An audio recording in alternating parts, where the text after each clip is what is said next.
Welcome in, everybody.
Hi, Bobby. Hi, Sparkle Tree.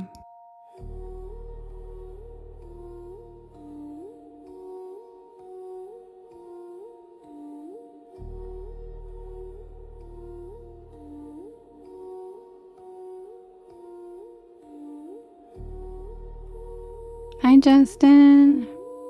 Hi, Catherine. Hi, April. Hi, Laura. How's everybody doing? Hi, Tina. Hi, Deborah. Happy Wednesday.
Thank you, Tanya. Welcome in, everybody.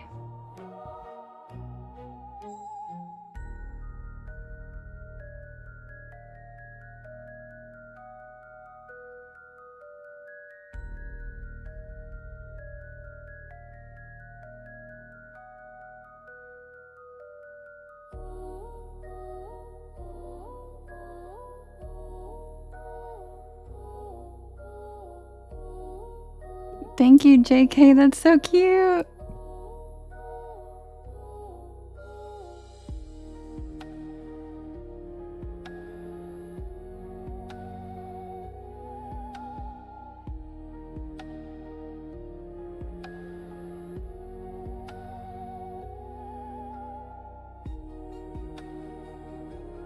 Okay, guys, feel free to write your story request in all capital letters in the chat. And if you guys could do me a big favor and hit that share arrow in the bottom right-hand corner. And there should be a yellow circle with 2 arrows chasing each other that says repost. That puts my live into your friends' FYPs, and it helps us grow our beautiful porch. So thank you to everybody who reposts and who shares it in your stories and shares it to your friends. I'm going to write down your story requests, and I'll be right back with the poll.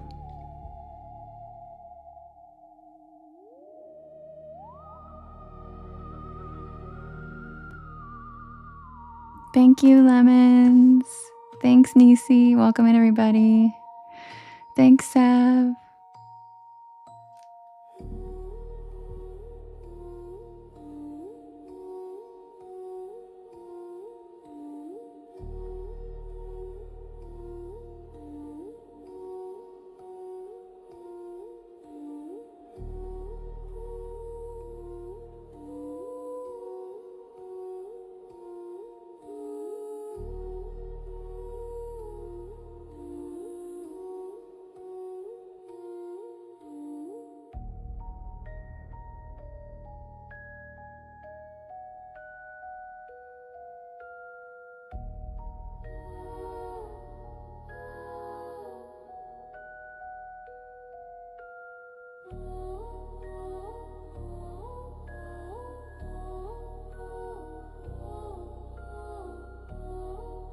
Hi, Michelle.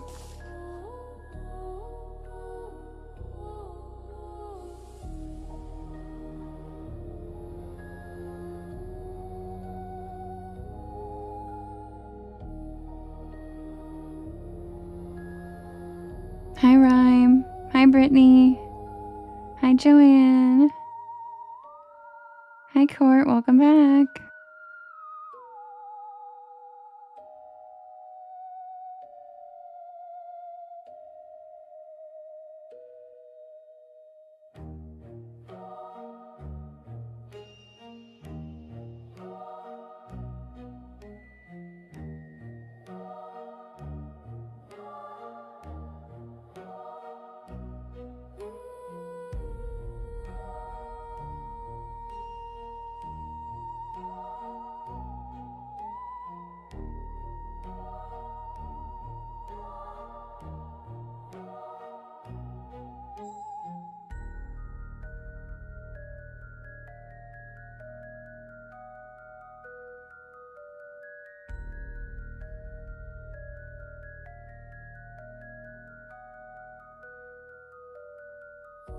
Welcome in, everybody. My name is Devin, and this is Porch Lore. And I tell spooky bedtime stories to help you relax your nervous system and fall asleep. I'm here every single night at 10 p.m. Eastern Standard Time until about 1 in the morning.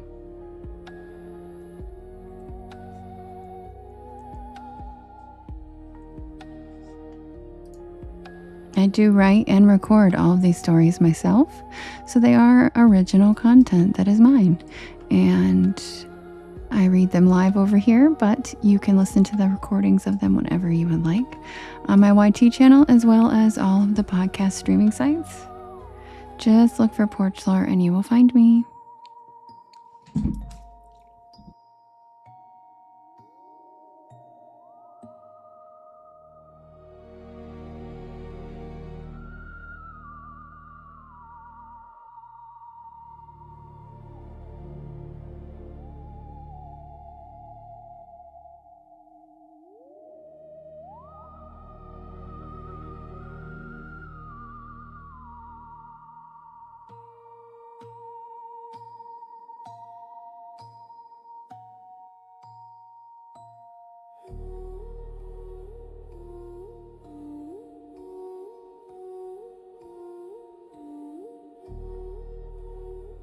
Welcome back, Court.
Welcome in, everybody. My name is Devin, and this is Porch Lore, and I tell spooky bedtime stories to help you relax your nervous system and fall asleep.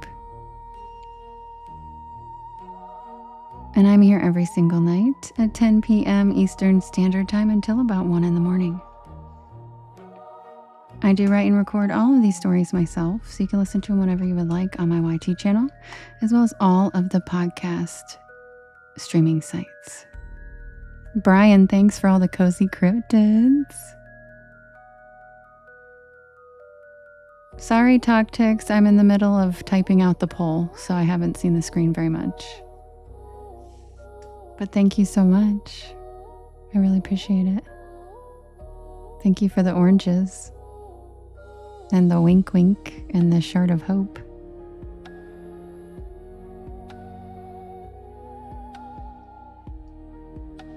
Hi, Rich. Welcome back.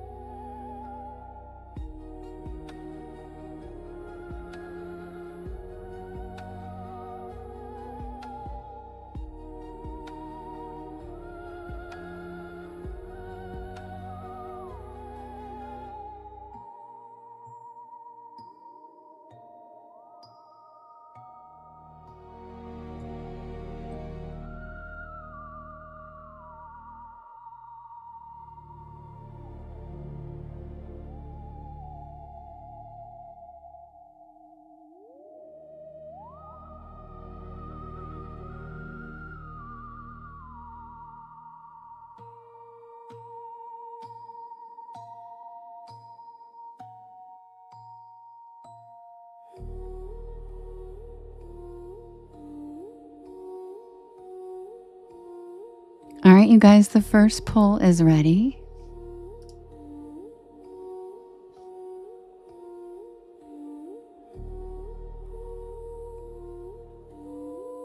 Yeah, Tanya. Yeah, I'm on YT as well.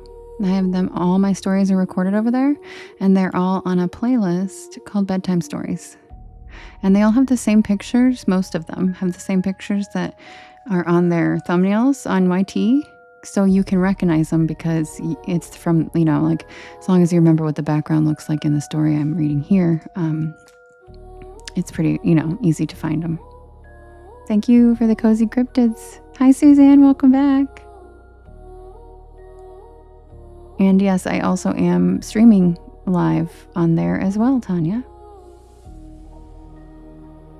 Some people prefer it a little bit slower without so much chat, like without seeing all the chat, So, but some people come over here from over there because they want to be involved in the chat. So it just depends on what do we say? Your listening style. Hi, Thay. All right, guys, the poll is ready for us to vote. Hi, Jennifer. All right, guys, we have the camper van, the twisted claw. Oh, wait, hold on. Sorry, just kidding.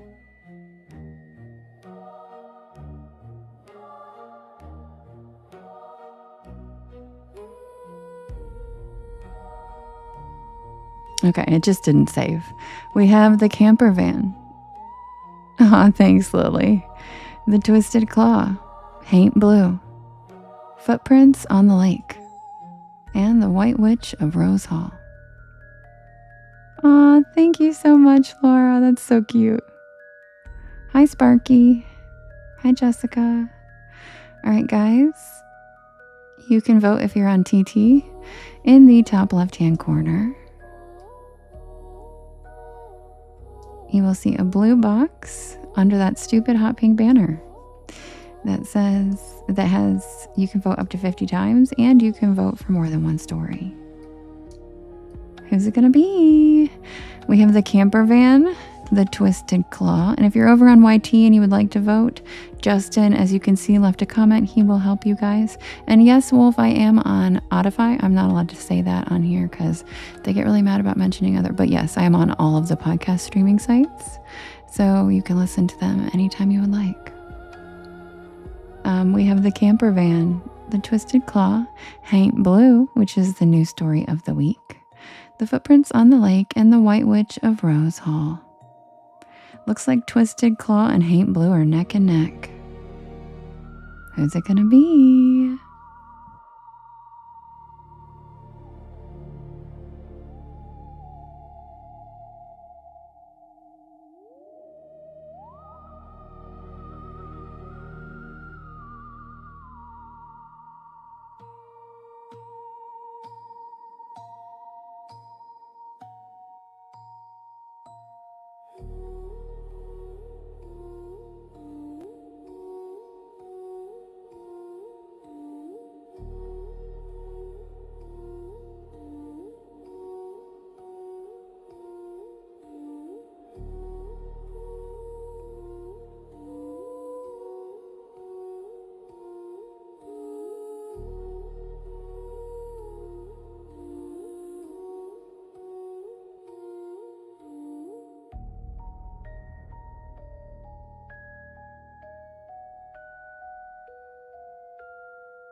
Mace, were you the one that thought I was blonde? Is that what, were you the one that, because I was talking about that today on the Witchy Wednesday. I was like, somebody, because I have like natural highlights, so my hair is kind of like. David, thank you for the follow. Welcome to the porch. Welcome in, everybody. My name's Devin, and this is Porch Lore. And I tell spooky bedtime stories to help you relax your nervous system and fall asleep. And I'm here every single night at 10 p.m. Eastern Standard Time until about 1 in the morning. I do write and record all of these stories myself, and they are all available on my YT channel as well as all of the podcast streaming sites. Just look for Porch Lore and you will find me. I also have all of the links in my bio. I'm so glad on popular opinion. That makes my heart happy. I'm so glad. That's the goal. All right, guys, the winner is Haint Blue. I'm so happy you guys really love one of the new stories, because sometimes they don't win after the first day, and I'm like, damn, that was a miss. Because the poll does help me figure out what you guys like. It's a nice gauge to see what I should be writing more of, you know? And so I'm really happy you guys like Haint Blue, because that one's also just one I grew up hearing, so it's really cool. All right, guys, if you guys could do me a big favor while I am getting the next story pulled up, if you could hit that share arrow in the bottom right-hand corner. There's a yellow repost button with 2 arrows chasing each other. And that puts my live into your friends' FYPs, and it helps us grow our beautiful porch. It also helps us get in cool people and not trolls. Also, throughout the evening, I really appreciate it. You will see Porch Pals writing keywords in the chat. I will pin the funniest sentences, combinations of any of the keywords that would tell AI who to send this out to, the things those people were looking for, like supernatural, paranormal, Mothman, Goatman, ghost stories, spooky bedtime stories, ASMR, storytelling, Appalachia, cryptids, Bigfoot, anything like that. And you can write the funniest sentences. Deborah's really good at it. There's a few others that write really funny ones. So it helps the algorithm, it helps the AI figure out what we're about in here and sends it to the right people instead of trolls. And it's funny. It's just funny. Queen Loyal, I miss you. Hi, boo-boo. Welcome back. So thank you to everybody who writes keywords throughout the night. They don't have to be funny if you don't feel like it, but regardless, it helps a lot. And we have seen it help immensely. There is a big difference in when we do it and we don't. So thank you a lot. We're out tricking the computers, you guys. They might be scanning us every 10 minutes, but by God, we're still going to be able to do whatever we want. We'll just trick them and flood them with the right words.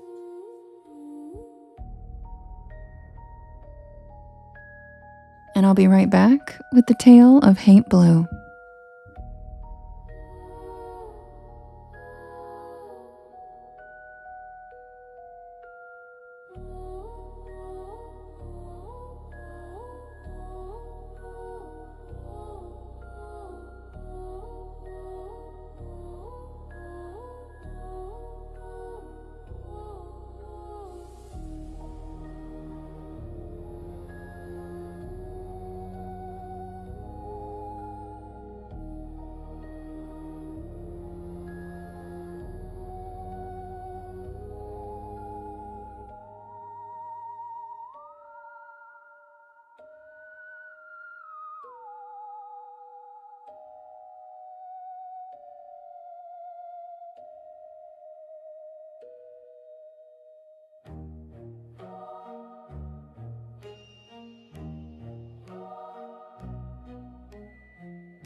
Thank you, Shorty.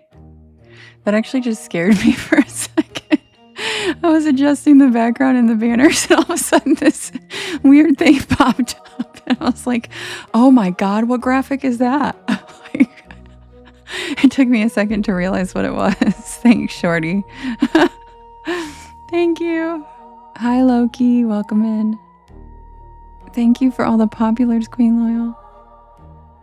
No, don't be sorry at all, Shorty. That was my bad. That was just, I'm tired. My brain wasn't working. I should have recognized. I mean, I've seen that crown a million times, but I was like, it scared you too, Visby? Yeah. It's just because I was in the middle of concentrating on like adjusting the background and the banner. And all of a sudden I was like, and I thought at first, I'm not going to lie, I thought my camera lens was open and I thought it was like the outline of my head. And I was like, oh God. And then it's not. Thanks, Shorty. Thank you for the cute crown. I love that one. Queen Loyal, thank you for all the hand hearts, boo-boo. I appreciate you. And thank you to everybody who reposted. Hi, Lisa. Welcome in from Buffalo. All right, guys, I'm going to take a quick swig of my tea, and I will be right back with the tale of Hate Blue. So grab a beanbag chair, grab a hammock, sit back and relax. And welcome to the porch.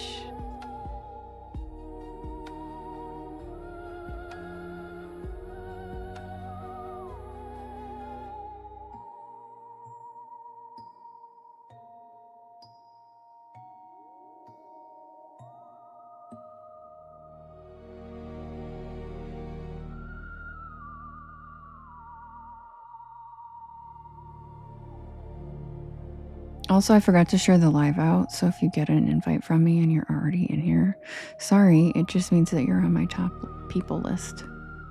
My bad.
Submitted for the approval of the Porch Palace Society. This is the tale of Hate Blue.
The house was never supposed to be mine. When my grandmother died, nobody in the family wanted the old mountain house except me. And that surprised everyone. It surprised me too. I hadn't been back to Black Ridge in almost 15 years. Not since I left for college. Not since I built a life somewhere flatter, louder, brighter. Somewhere without winding roads or thick woods pressing against every window.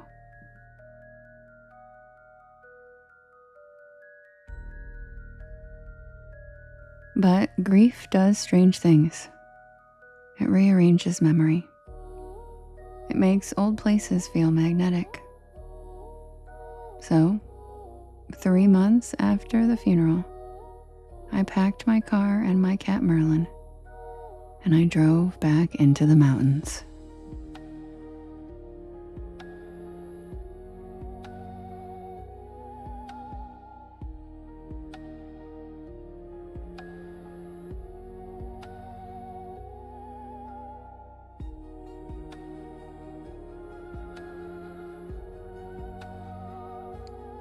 The house sat exactly where it always had, half hidden by dogwoods and hemlocks, perched on a rise overlooking a narrow valley. White siding, green shutters, an amazing wraparound porch. And that porch's ceiling? Blue.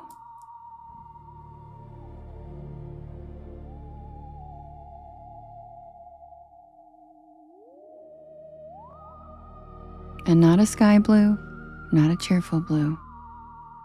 A faded blue-gray, almost ghostly in certain light.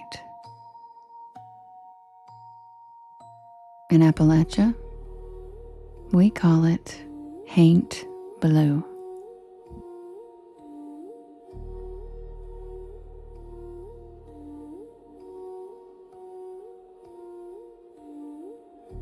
I remember asking my grandmother about it as a kid. Why blue? She'd never answered directly. She just said that it keeps the haints out. Appalachian elders rarely explained the folklore that had woven its way into our modern lives. Sometimes belief and routine fuse so completely that there isn't really a difference anymore.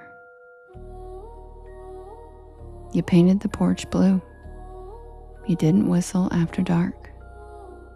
You didn't answer voices from the woods. And you never invited something in unless you knew exactly what it was. Thank you, Kimmy.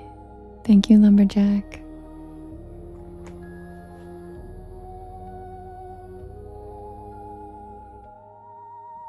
I spent the first week there cleaning. Dust everywhere.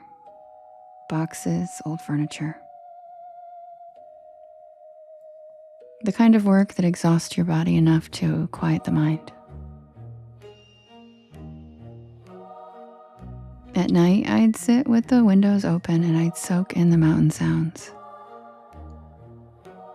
The groan of old wood as the night breeze crept through the trees. Owls, crickets, the babbling creek. It all felt familiar, comforting. Until the knocking started. Thank you, Callie. It happened about a week after I got there. 3 knocks, soft, behind me. I was washing dishes when I heard it coming from the porch door. I looked outside and nothing. Just darkness. Except for the porch light casting a warm circle across the old wood planks. I opened the door and a cool night breeze brushed past me. No one was there, so I shut the door, locked it, and I went to bed. Thank you, Scout, for sending a super fan box. There's a super fan box up, guys, in the top left-hand corner. The next night, the same thing. 3 knocks. This time, I didn't open the door. I just peeked through the drapes, and there was nothing outside. By the 4th night, I was officially unnerved. So, I called my mom. I asked her if my grandmother had ever mentioned anything weird about the house.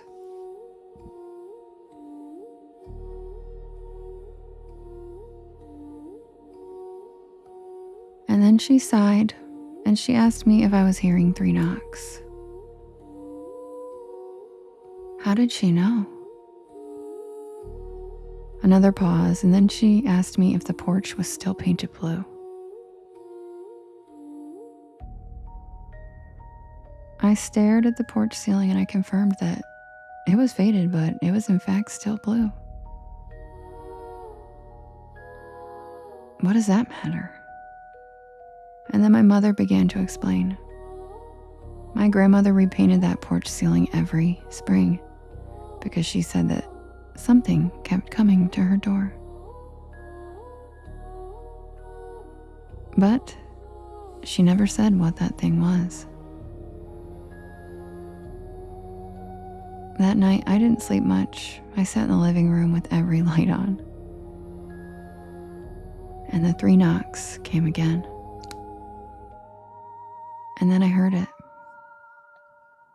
A woman's voice. Oh my God, Michelle, that's so cute. Thank you. A woman's voice, soft and gentle, coming from outside.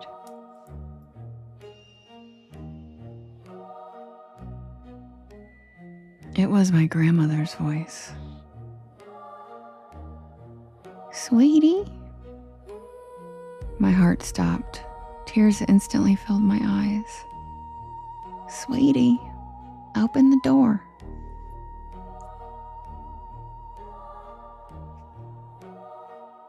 Every instinct told me not to. But grief screams louder than reason. So I walked toward the door. My hands shaking, and her voice trembled now. My hands are cold. Tears ran down my face. It sounded exactly like her. Every rasp, every cadence, every tiny breath.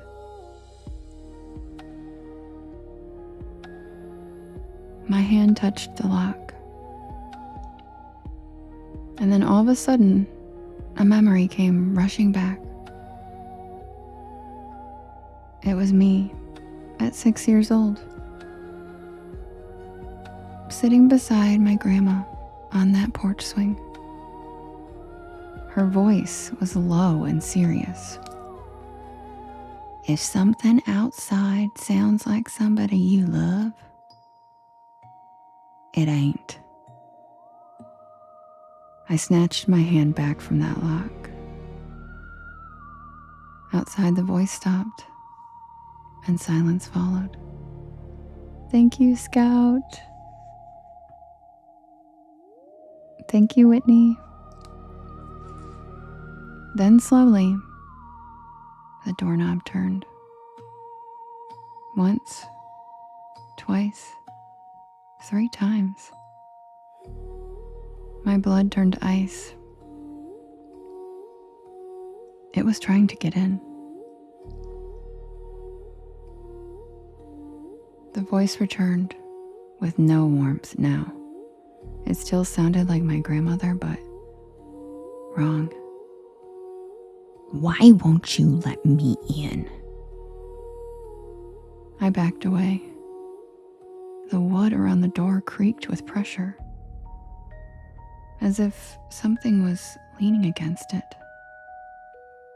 And then scratching, slow and deliberate, down the wood like fingernails. I quietly ran upstairs and I barricaded myself in the room. The scratching continued for hours. Morning finally came and I forced myself downstairs. And it was gone. But the front door had 4 long gouges in the wood. Thank you, Chelsea. I almost left that day. But then I found something in my grandmother's sewing room. A notebook. Her handwriting. Recipes, bills, garden notes. And then on one page, written in thick black ink, only 4 lines. It learns voices. Do not answer it. Do not invite it in. And if the blue fades, repaint immediately. My stomach dropped. I ran outside and I looked up at the porch ceiling. The blue paint was peeling and faded. Bare wood showed through in patches. So, I drove into town to buy paint in the color my grandmother called haint blue. The hardware store owner, an old man named Virgil, watched as I placed the paint cans on the counter. And then he asked, "You painting your Meemaw's porch?"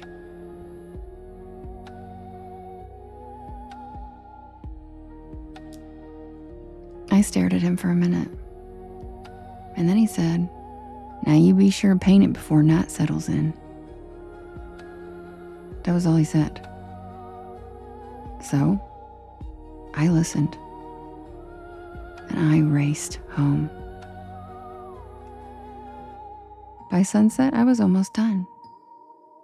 Brush strokes, fresh blue, steady hands, almost done. Then, I heard a voice behind me. My own voice. "Hey, turn around." Every hair on my arms stood up. And then again, my exact voice. I said, "Turn around." I didn't turn around. I just kept painting, heart slamming, brush shaking. "Why won't you look at me?" I ignored it. I could hear footsteps on the wood behind me. The porch groaned. Whatever stood there stood on the porch with me. I painted faster. I only had one little section left. Just keep painting and don't turn around. As my brush made the final stroke of that magical blue paint, I heard something behind me shriek. Something ancient, screaming in 100 stolen voices. And then silence, complete silence.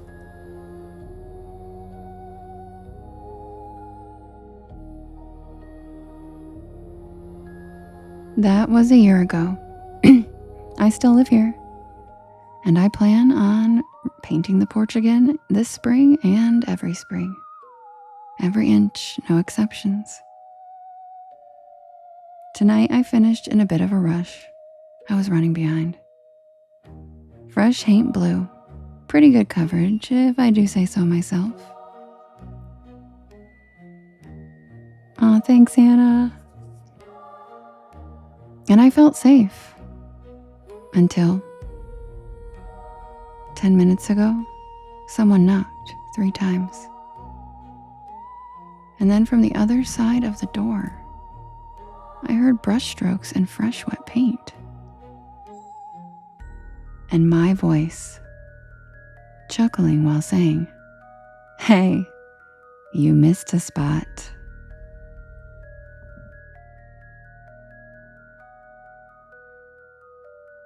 And that's the tale of Hank Blue.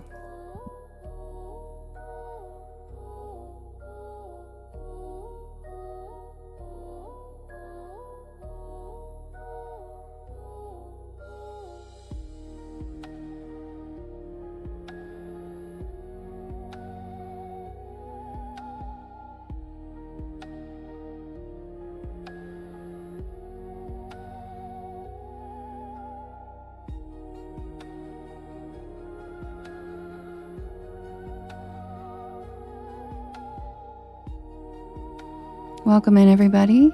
My name is Devin, and this is Porch Lore, and I tell spooky bedtime stories to help you relax your nervous system and fall asleep. And I'm here every single night at 10 p.m. Eastern Standard Time until about 1 in the morning. Thank you, Sandy.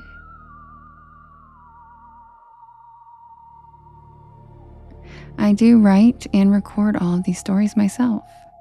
So if you want to listen to them, they are all available on my YT channel, as well as all of the podcast streaming sites. Just look for Porch Lore and you will find me.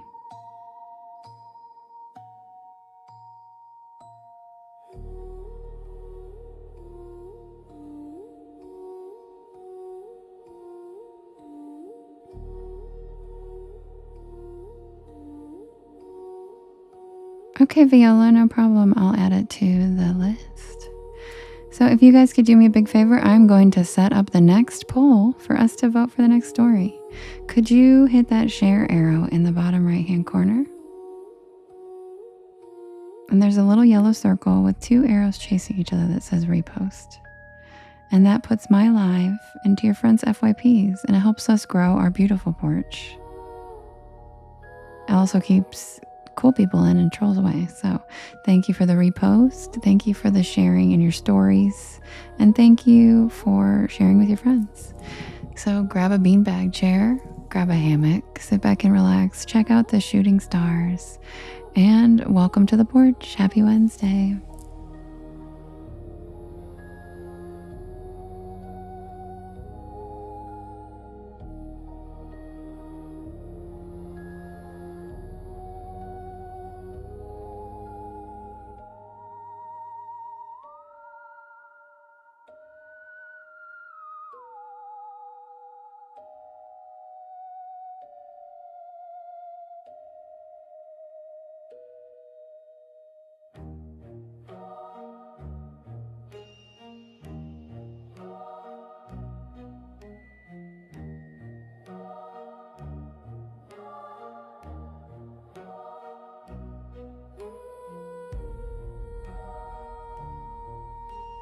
God Almighty, thank you for the gifts. Appreciate you.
Thank you, Lumberjack.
Okay, guys, the next pull is ready. We have the chupacabra. Thanks, Tank Girl. We have the chupacabra. We have the curious. Oh, yay, we got 100K. Way to go, guys. Thanks. Thank you. All right, we have the chupacabra. We have the curious camera. We have the moon-eyed people. We have the dog man. And we have the white witch of Rose Hall. You can vote in the top left-hand corner. There is a blue box. And you can vote up to 50 times. And you can vote for more than one story. Who's it gonna be? We have the chupacabra, the curious camera, the moon-eyed people, the dog man, and the white witch of Rose Hall.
Welcome in, Squeaks. I hope you feel better soon.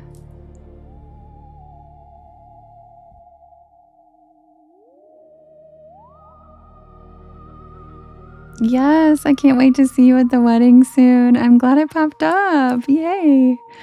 I'm so glad you came in and said hi, sweet girl. I can't wait to see you at the wedding. And I hope you get some good sleep. Christina comes in all the time and says hi with everybody. She's like, all the porch pals love her. Did you know I wrote a story with her in it about Spearfinger, where you guys live? Oh my God, Michelle, thank you. He's a little pirate. Thanks.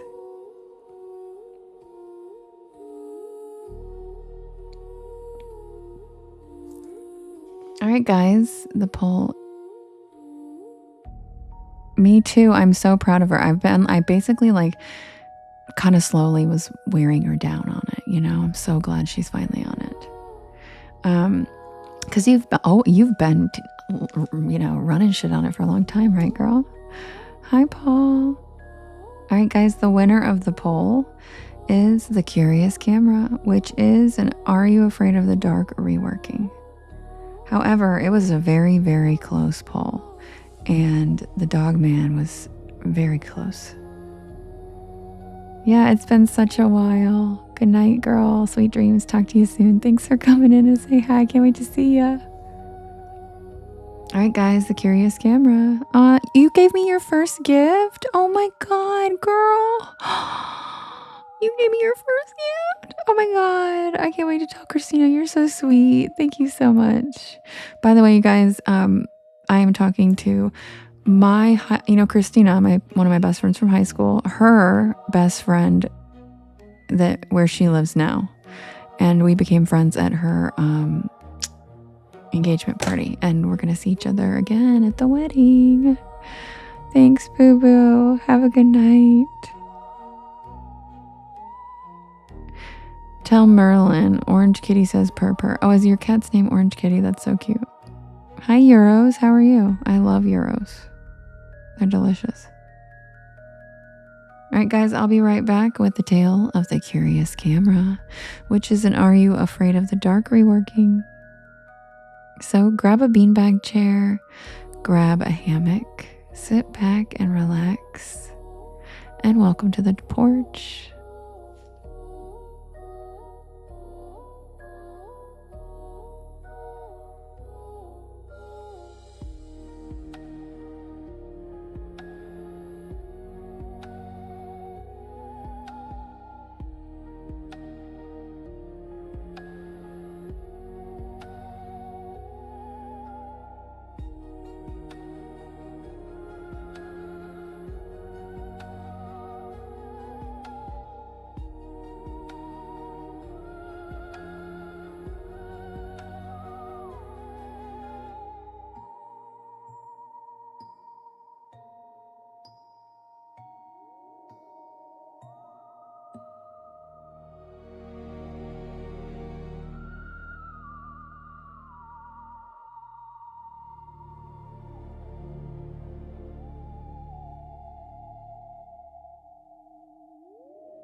Good night, John. Thank you.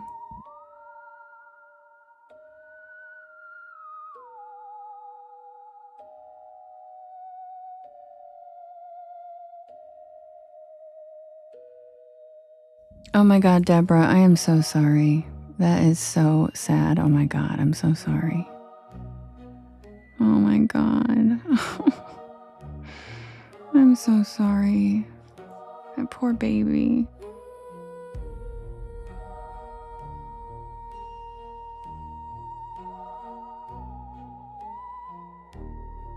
Hi, Jamie. Hi, Jamie.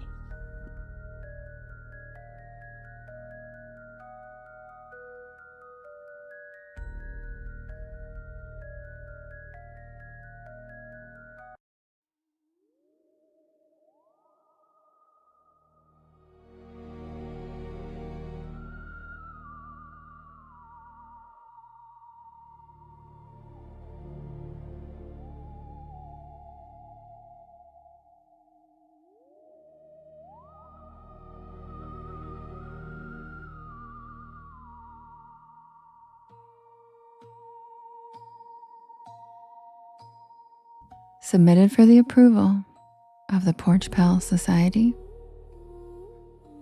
This is the tale of the Curious Camera.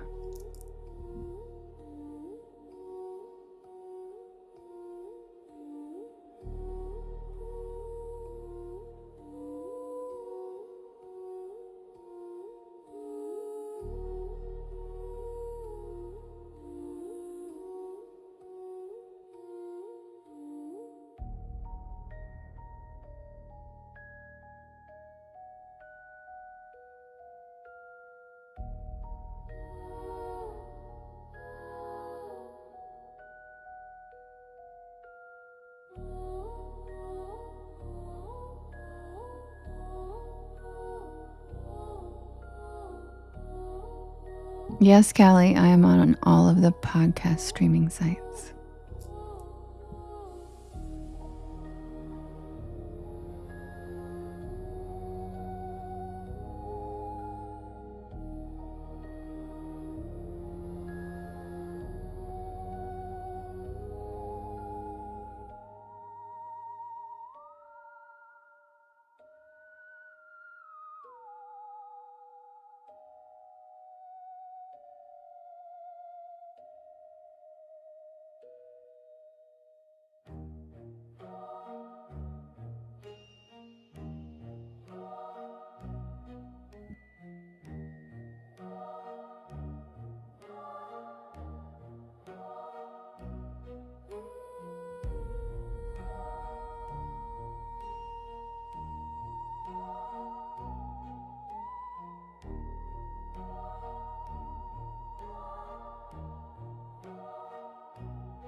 It all started with a click.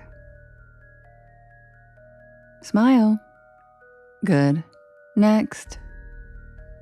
The camera flashed.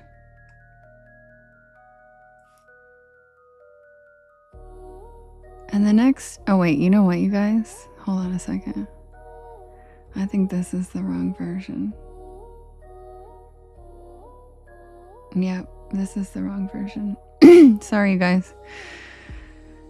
Okay, that's the child version. I take the child version that I write, and then because I have to watch the show to write it. I have to sit there and like write it watching the show. If they're reworkings of Are You Afraid of the Dark, I actually have to watch the episode to write these. So then I sit there and kind of like I write a child version and then I change it to an adult version, because remember I told you these are adult versions of Are You Afraid of the Dark stories. We don't want to hear stories about a bunch of kids, but that's saved in my drafts, and that's the original kid version. Sorry. Sorry, guys.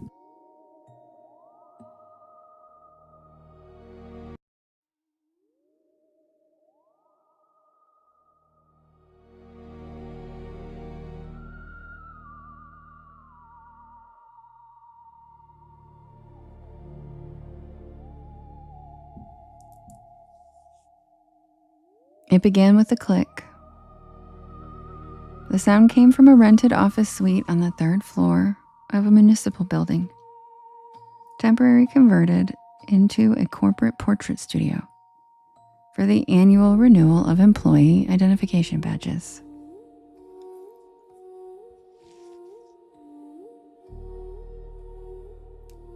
The space had been stripped of personality,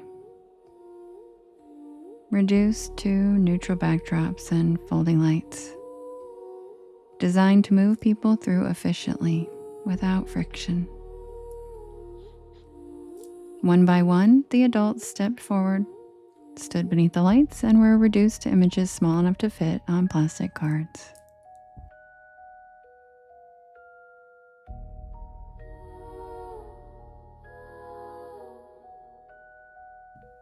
Faces flattened, expressions standardized, individuality compressed into data. Thank you, Matt. Thank you, Lumberjack. Matthew Dorney waited his turn at the back of the room. At 42, he had learned how to occupy space without disturbing it. He worked in compliance auditing, a profession that rewarded invisibility.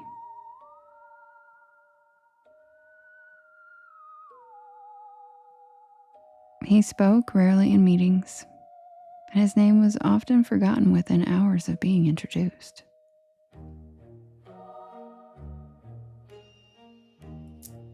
Emails addressed to him were routinely sent to the wrong Matthew, and he spent years cultivating the ability to go unnoticed, believing it to be some kind of armor.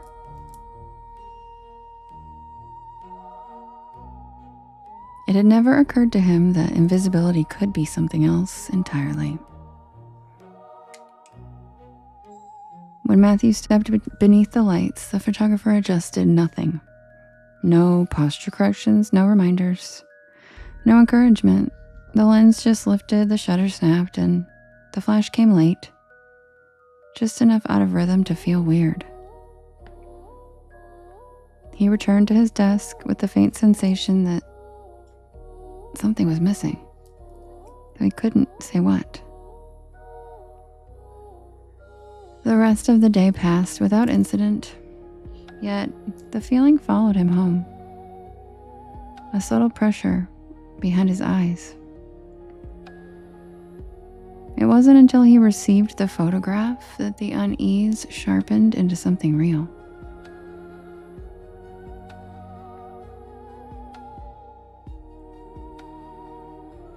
The image was technically flawless. Proper exposure, clean background. But Matthew was totally out of focus. The background appeared to be more present than he was, as though the camera had prioritized the empty space behind him over him.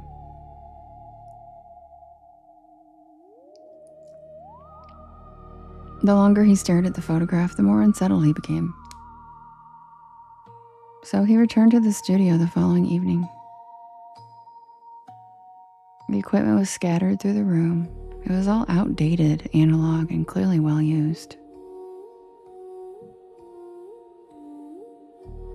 Chemical stains marked the counters, and the air carried the sharp tang of old developer fluid. The photographer examined the image and showed no concern. He said that his photographs accurately reflected what had been captured. Cameras, after all, did not invent things. They revealed them.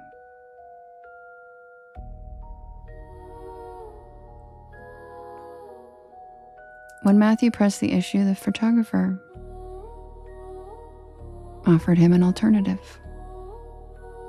He didn't offer him a replacement image. Instead, he retrieved a camera from the back of the studio.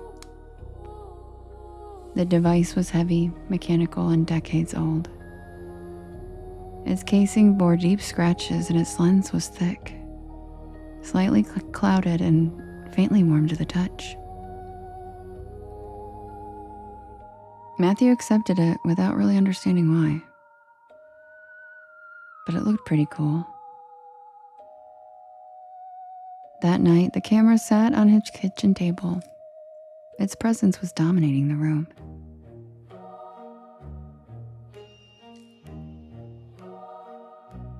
He was compelled to load the film, and he snapped a photo. The first one was of something mundane, a ceramic mug resting beside the sink. When the film developed, a thin fracture appeared along the mug's side. And then, minutes later, the mug split apart with a sharp crack, collapsing into pieces in the sink. He didn't photograph anything else that night. In the days that followed, he tested the camera cautiously. And each photograph preceded an outcome. A ceiling light flickered and shattered after being captured on film. A stair railing loosened after appearing in the background of an image. A parked car developed a sudden mechanical failure within hours of being photographed. None of the incidents were catastrophic, but they were precise, and they always aligned with the camera's gaze. As the pattern emerged, so did something else. A shape began appearing in the photographs. At first, it just looked like a smudge at the edge of the frame. A shadow that didn't correspond to any physical object. But as Matthew continued, the shape persisted. It grew more consistent, more deliberate. It was small. It never appeared directly, always at the margins, always watching. Matthew stopped photographing public spaces, and he stopped photographing people. He told himself that the influence could be contained, it could be managed and controlled. But control was never part of the design. Any object he photographed, even days later, failed unexpectedly. Near misses started to accumulate and systems malfunctioned.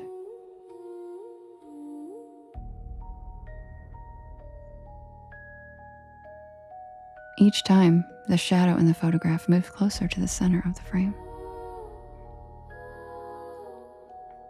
Matthew returned to the photography studio, and the space was empty. There was no equipment, no signage, no record of occupancy.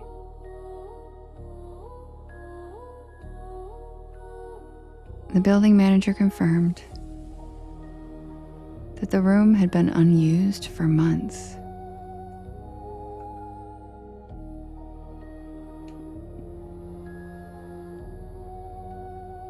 The photographer had never existed in any official capacity. The camera, however, that remained.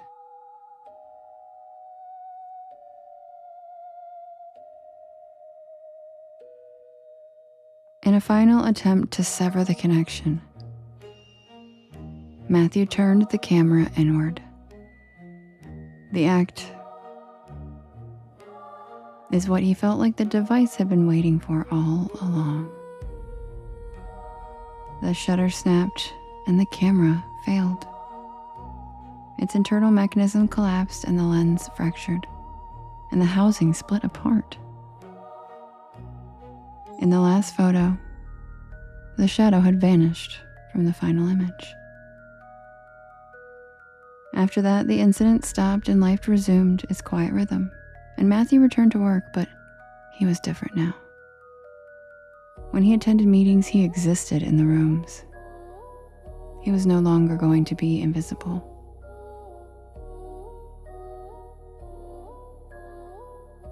Matthew Dorney, once overlooked and unseen, had become someone else entirely.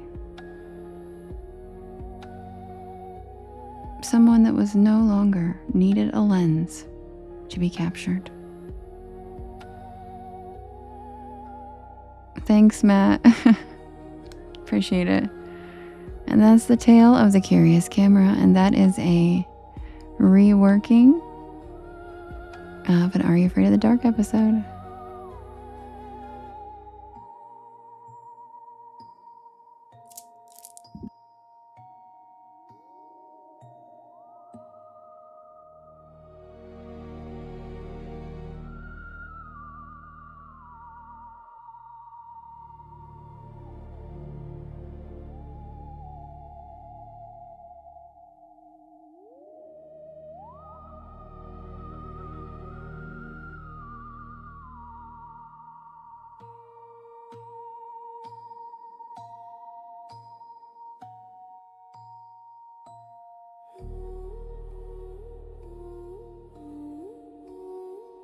And thank you, Maze. I appreciate that.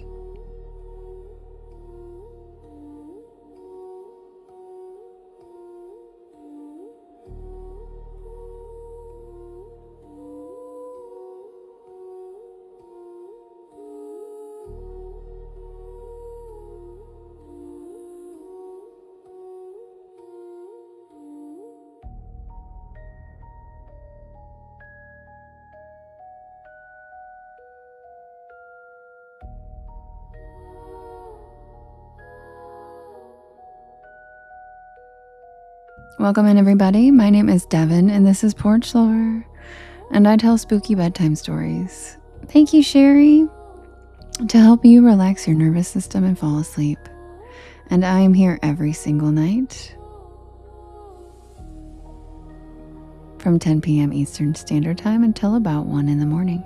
And yes, Pierce, you probably have heard it before. That was actually a reworking of an Are You Afraid of the Dark episode. I just wrote it as like an adult version, like an adult scenario instead of, all the stories have to do with kids. And like, I don't really want to read a bunch of stories about kids. So yeah, you recognize it because that was the tale of the Curious Camera from Are You Afraid of the Dark?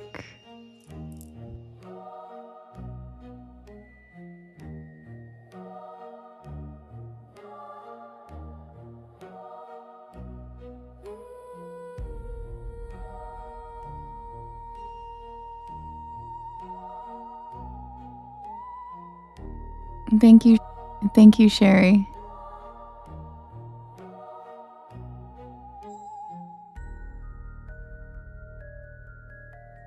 If you guys, I'm going to set up the next poll for us to vote. And if you guys could do me a big favor, could you hit that share arrow in the bottom right-hand corner?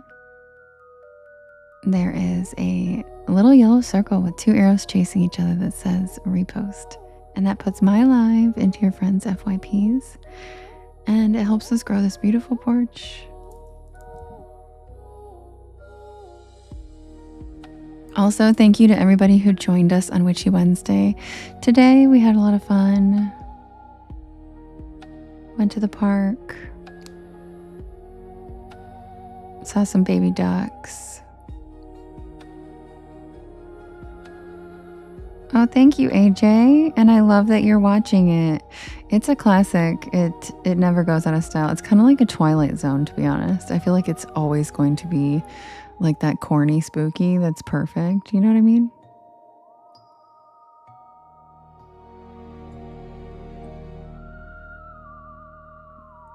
Rich, oh my God. The lawn mowing guy was pissing me off so bad. I finally had to relocate. You did hear the bullfrog. Wasn't he cool? Wasn't he cool? He says hi to me every time I go there. And I just want to know what he looks like. I bet he's so big. Every time I pull in, he's like, and I'm like, dude, hey, please show yourself. Because he just hides in there. Like, I've never even seen him. But he's so cool. Yes, Twilight Zone is wonderful. I love it. Aw, thanks, Jade. I was literally just like rolling around on the ground outside the whole time. Whatevs. Yes, Skrilla. Hello. Yeah, special guest, the guy with the John Deere mower. My God. Yeah, it was fun to just hang out. That's why I like Witchy Wednesdays, because we just hang out. And you guys get to make and like put a face to the voice and, you know, that kind of thing. I know, you know what, Mysterious Beauty, they do it like every holiday because they do it at Easter too. I always used to watch the Easter one, the marathon.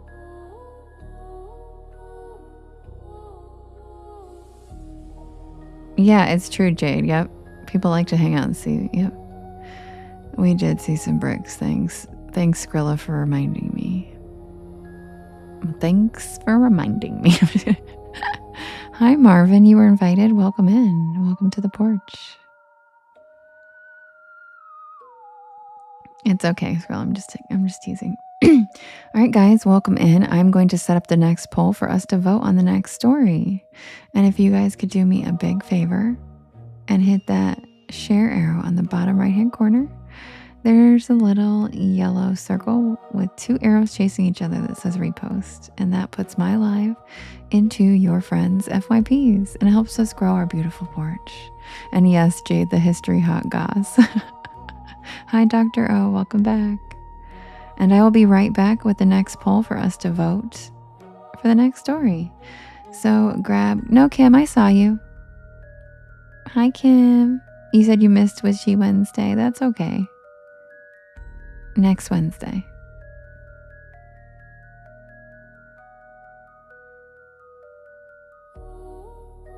Poison oak. Oh, yikos.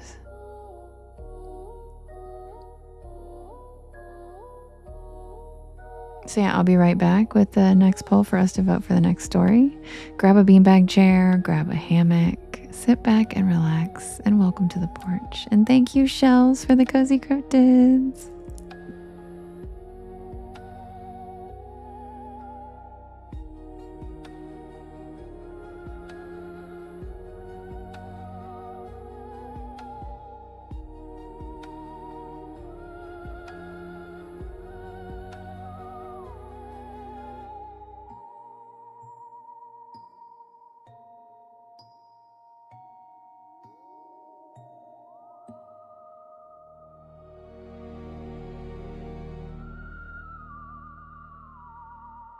Hi, Jamie.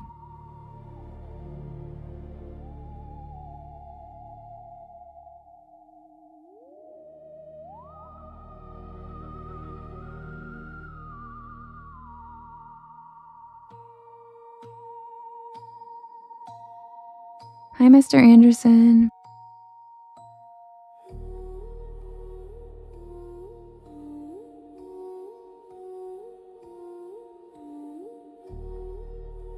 No joke, I've contemplated going as Miss Frizzle for Halloween like numerous times. I probably will eventually. Thank you, Crystal. Hi, Winter. Hi, James. Thank you. That's okay, Pippa. We love you.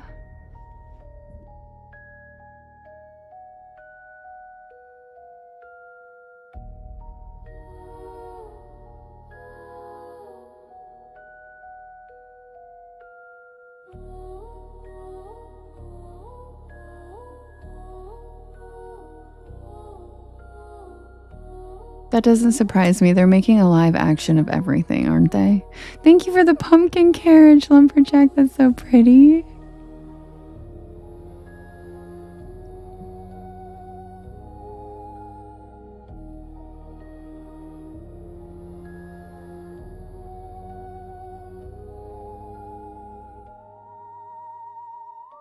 Yeah, field trips inside a body is pretty spooky.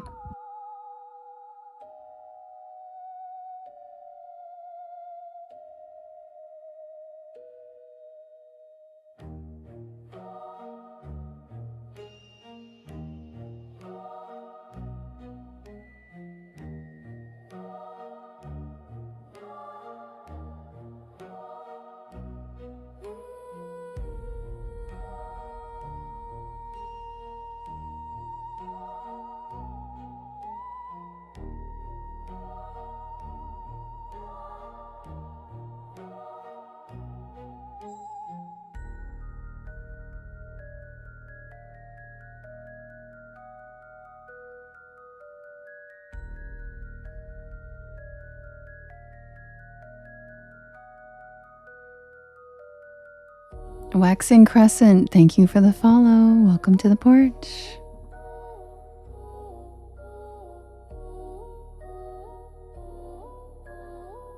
Skrilla, that's a great dancer name. I feel like Justin really dropped the ball there. Maybe Skrilla should start making up the dancer names, because he's really witty, and that would be really funny. At like the field trips inside the body would have been like the dancer name at like, I don't know, the colonoscopy office. The colonoscopy office.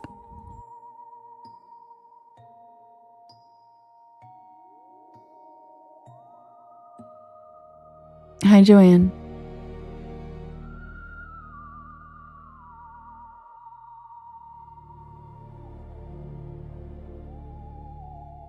Jade went with gyno. I said,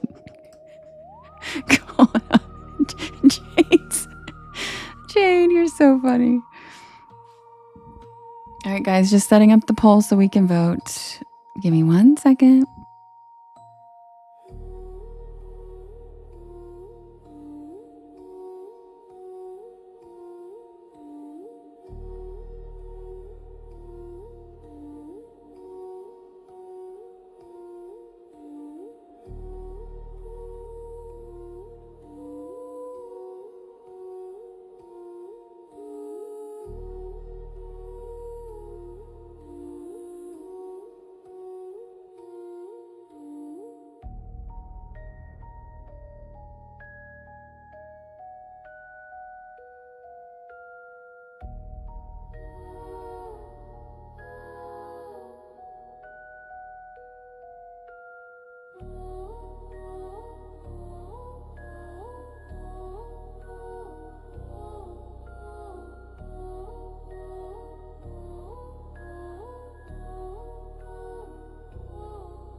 All right, you guys, the next poll is ready. If you're on TikTok, you can vote. In the top left-hand corner, there will be a blue box. Hi, Khaleesi. Thank you, Adela. Hi, DW. All right, you guys.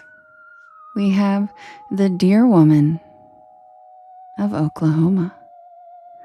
We have the Summer After College. We have the Moon-Eyed People. We have the Dog Man of Michigan. And we have the Hitchhiker. You can vote in the top left-hand corner. There's a blue box, and you can vote up to 50 times.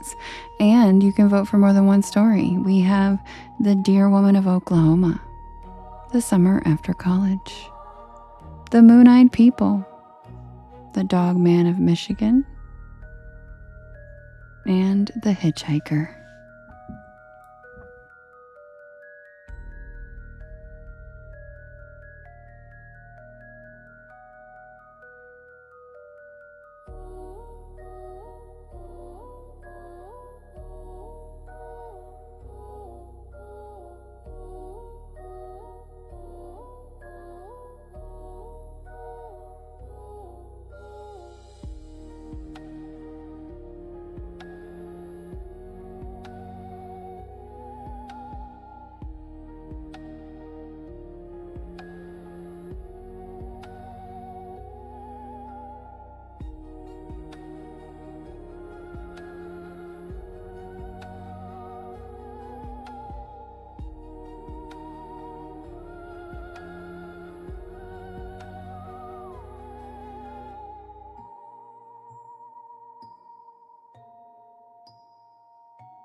And the winner is The Summer After College.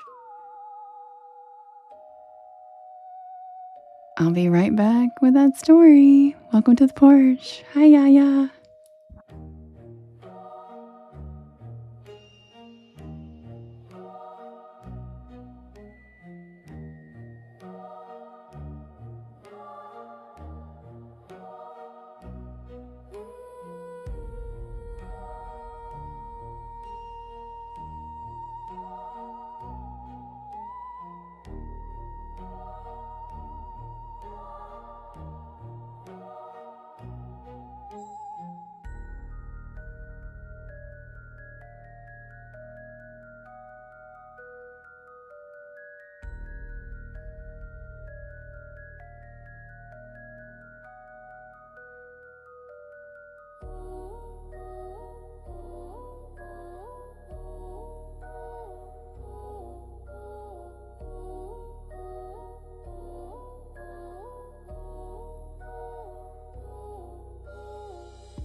Hi, Riverman.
Very funny, Skrilla.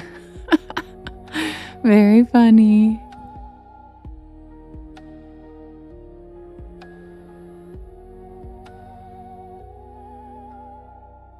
Thank you, McKenna, for the beautiful swan. Jess, thanks for the hand hearts. Elle, thanks for the popular. Bisbee, thanks for the seahorse. Seahorses, I love them. Mace, thanks for the paw scratch. Seahorse, sea hell. Have a seahorse body, who didn't invite me?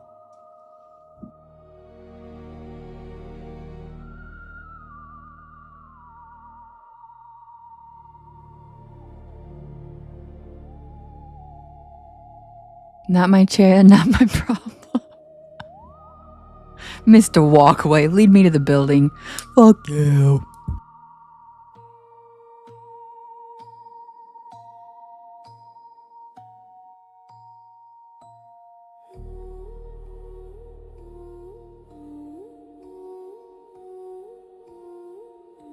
Which Addams Family house, Matt?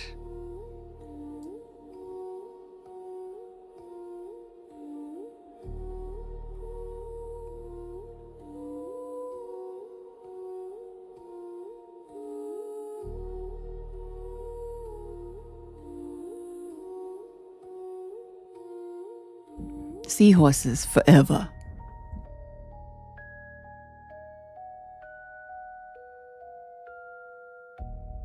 Thanks, Gigi.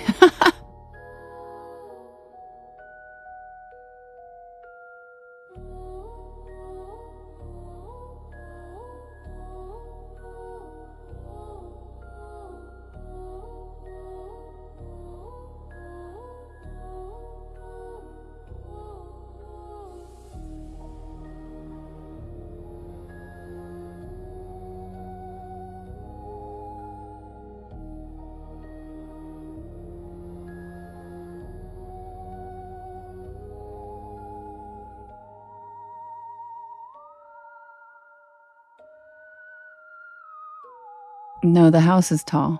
I wasn't trying to fit it to the page. It's actually cut off on the top. If I was fitting it to the page, it wouldn't be cut off on the top. It's a Victorian with spires. That's what those pointy things are called. Skrilla said, is that a 6-story house? Or are you just happy to see me?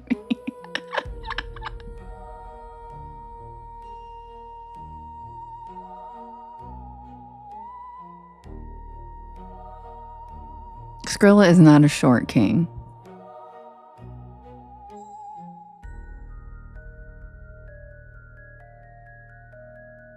Who's Alana Ubach? I need to look her up. Do I sound like her? I hear I sound like people a lot. But I've never heard that one. Oh, she's funny. Oh, you mean when I was doing the seahorse voice? I get it. That's funny because she, yeah. That's funny. Ah, I like that. That's cute. I like that. Thank you, 13.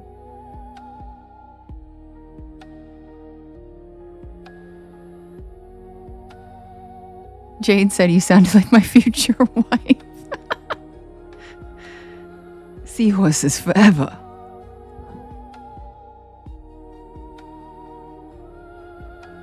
Kim.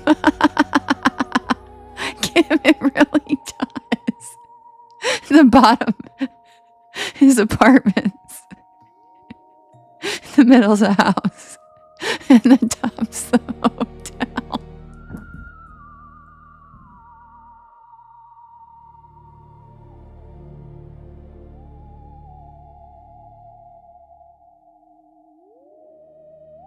Actually, I take it back. The bottom's the house.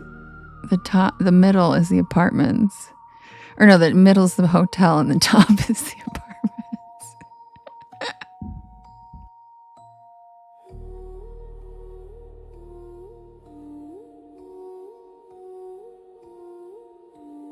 Allimander, first of all, I love your name. That's so cute. Allimander is an adorable name. Secondly, I haven't, but that's a goal/dream of mine. I would absolutely love to. That would be really fun. Allimander's such a cute name. Did you know that the largest population and the most diverse population of salamanders in the entire world is in a tiny little pocket of rainforest inside the Smoky Mountains National Forest. Did you know that? And yes, it's a rainforest. Check it out. Give it a goog. Give it a goog. We have a rainforest inside Appalachia in the Smoky Mountains National Forest. And it has the largest and most diverse population of salamanders in the world, which means it has species of salamander that are nowhere else in the world. And it has the largest number of different types of salamanders and the largest population of them from each kind. Insane. So, Jade, I love you. Are you mad? I'm jealous. I never do anything fun for the 4th of July. It's always really disappointing every year. Is for an endangered salamander species? Oh my God, where? Where?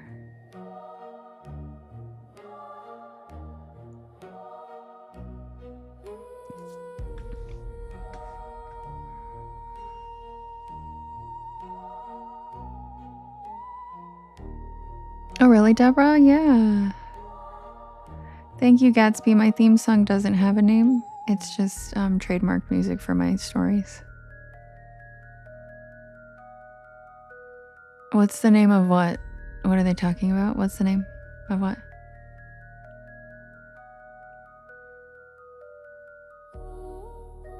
Just a reminder, guys, I do say the title of the story as soon as I start the story. Every single time. So you will hear it in literally 5 seconds. The forest? Oh, you mean the Smoky Mountains National Forest?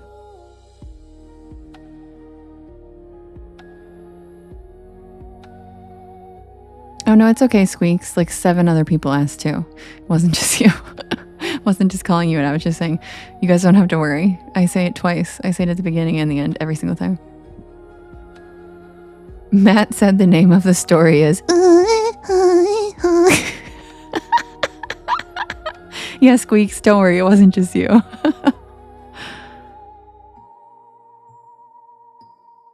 Alright guys, quick swig and I'll be right back with the tale of the summer after college. And yes, there is a rainforest in the Smoky Mountains National Park. It's just a little tiny section. It's considered an interior rainforest, and it has the largest population of salamanders and the most diverse in the world. Most people don't think we have rainforests in the United States, and that is not correct. We have several. Yeah, no problem. What are you talking about? Give it a goog. Give it a goog. It'll blow your mind. They also have synchronized lightning bugs, which are amazing. I love the Smoky Mountains too, Sherry.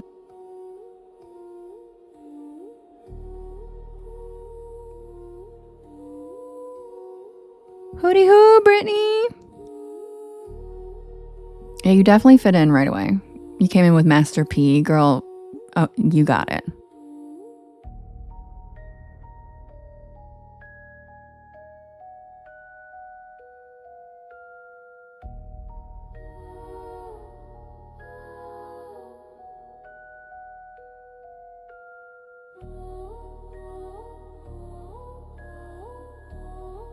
Oh, Seaverville. Why is that ringing a bell? Is there something spooky there? Is there some crazy folklore story, or is there the haunted house? Or that sounds extremely familiar to me. Seaverville.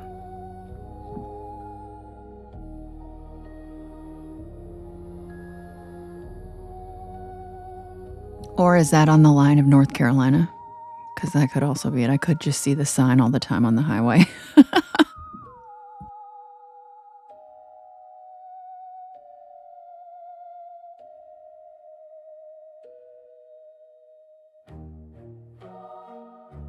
Right, Squeaks? It sounds so familiar. Pronounced Sevierville. Oh, thank you. Sevierville. Not Ville at all. It's probably Volt, right? Sevierville. Oh, it's close to Pigeon Forge. Yeah, then I've probably just seen this sign. Wait, is it Dolly Parton's hometown? There we go. Bingo. My brain's like an archive file. if I catch a keyword, I'm like, I know that from something. It's where Dolly Parton is from. There we go. I knew it had something. Jade said cervical. I love you. You're so weird. I love it. What, Skrilla? What?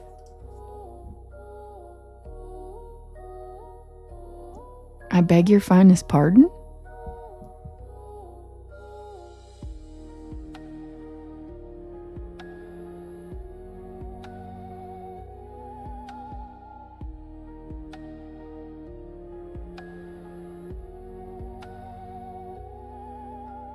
Oh, Sherry Gatlinburg. Woo.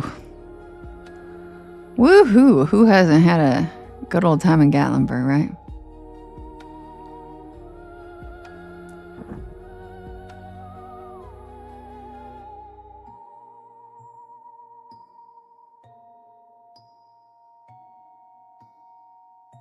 No, I get the joke. I just don't really get where like, it just seems, where did that come from?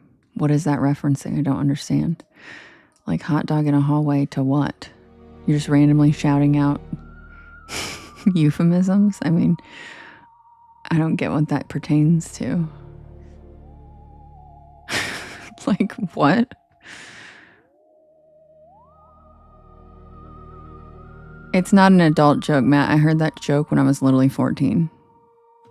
So it's actually a teenage boy joke. Because if I had $1 for every teenage boy who was like, I hate like throwing a hot dog down a hallway, her pussy's so big, when they'd like never even had sex, I'd be rich. So it's not an adult joke. It's a teenage boy joke.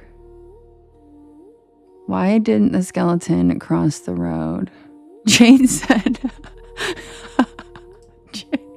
Jade said, I actually created that joke. Stephanie said, why didn't the skeleton cross the road? He didn't have the guts. That's cute.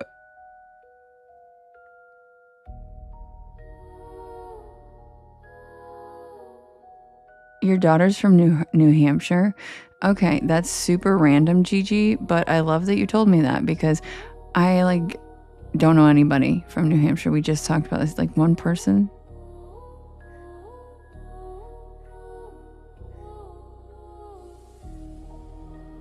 Yeah, I knew what you meant, Matt. That's why I did the play on words to point out how sophomoric of humor that joke is.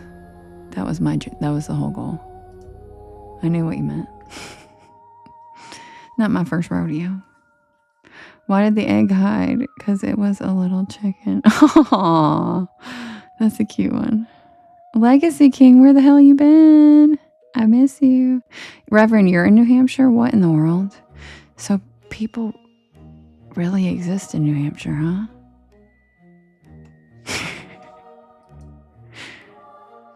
He's not digging, Stephanie. I love Matt. He can say whatever he wants. Yeah, Mace. It's true. You went to Dolly Parton's high school? Wait, she went to high school in Idaho? Interesting. I didn't know that. Oh my God, Bisbee, that's a cute joke. Yeah, why is it Lumberjack? Why is New Hampshire like... I was just talking about this the other day and I was like, I don't even know anybody from New Hampshire. Like, do people really live there? Or is it like a fake, like government land and it's like fake towns? You know, like, have you ever... And I was like asking people in the chat and nobody in the chat knew anybody from New Hampshire. And we had like 500 people in here. Remember that, Jade? Nobody could say a single person that they knew from New Hampshire. You went there and you don't have any memory of it, see? Oh, wait, yeah, lovely. I take it back. Lovely. But you came in late, remember? And you were like, oh, we know about it. No, there were not a lot of people. You do, and you came in late, remember? And you're like, what are we talking about? And you're like, oh, because I said no one ever even talks about it. And you said around where I live, people do, though. And I was like, that makes sense. Because Lovely lives in Maine. So, like, yeah, it would make sense. Yeah, and Delaware's another one. Like, but Lovely lives in New England, so she hears about those places more than the rest of the country. Jade said maybe Lovely's really from New Hampshire. Yeah, said yes, Sweet Trash Chalk, New Hampshire. Do you know people from there though, Yaya? Have you like met real humans from there? Reverend says he's from there. And Gigi says her daughter lives there. So now we have 2. They have to sign papers, yeah, to not tell anybody they live there. You do know people there. Okay.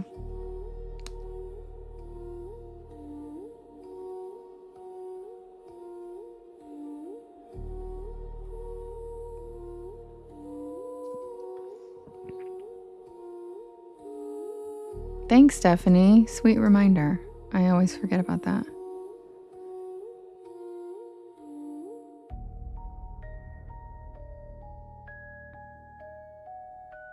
Yeah, Ohio's huge. People don't realize Ohio's one of the largest states. Like, it takes like, yeah, it's a very large state. And yes, everybody does know somebody from Ohio because there's 5 zillion people in Ohio. It's actually the third most populated state in the country, I believe. Or 4th, maybe. It's in the top 5. And it sucks here, so we leave. A lot of people in Texas too, but you don't meet them as often as you do people from Ohio. Because we're all like all the astronauts. I used to make the joke that all the astronauts are from Ohio because something about Ohio makes people want to flee the planet.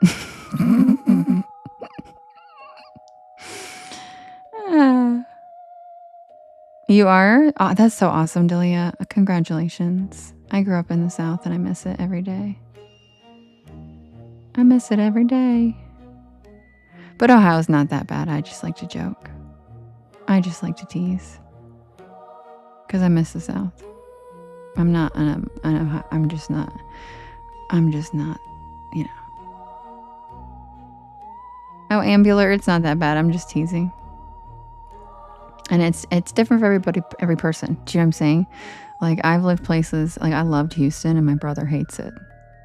Do you know what I'm saying? So, it just depends. I miss Los Angeles too, but it's changed a lot since I used to live there. Oh, you're on the PA-Ohio border. Okay, so your friends are in Eastern Ohio.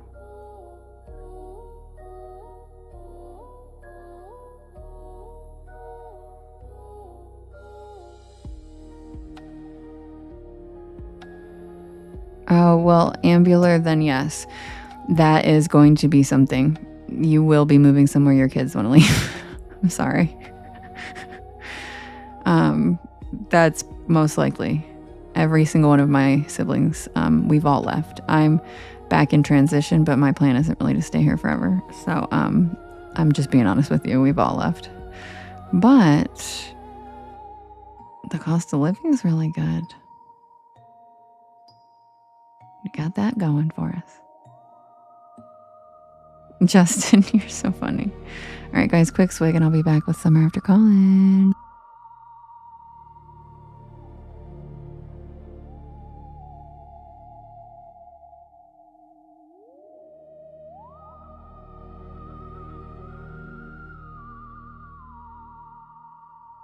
Yes, Ambular. And that's the thing is like, you'd actually be shocked how much peace of mind that brings. Like, that's worth its weight in gold. Is the cost of living has brought me so much peace and helped me get things back together. And do you know what I'm saying? Like, it's that's why I said I just tease. I have a special place in my heart for Ohio because it has helped me start my channel. Like, I would have never been able to just like quit my career and do this full time if I lived somewhere like LA or Denver, because I would never be able to, like, you know what I mean? There's no way in hell.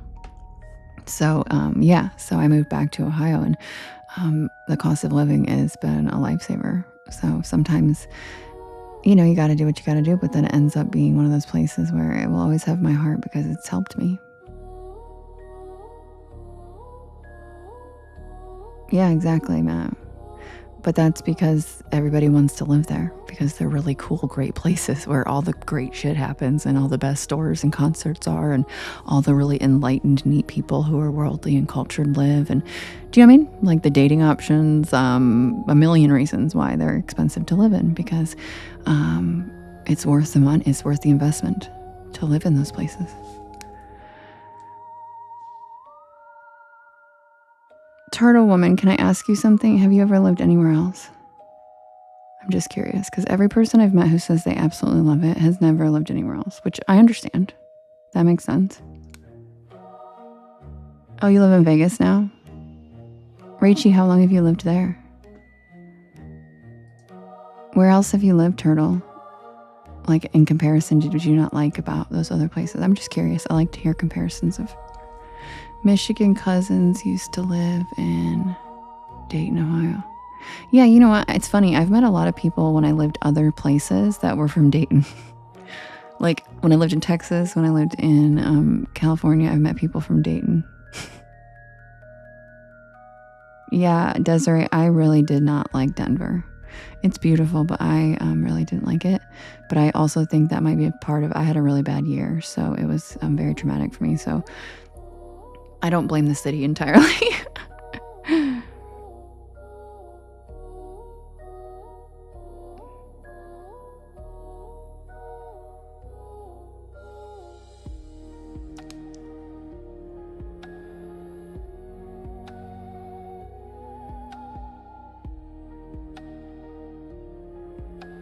Oh, did you, Jen?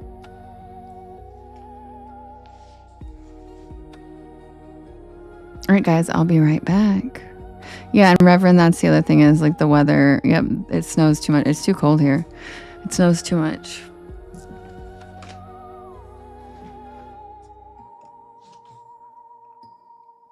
Okay, I'll be right back.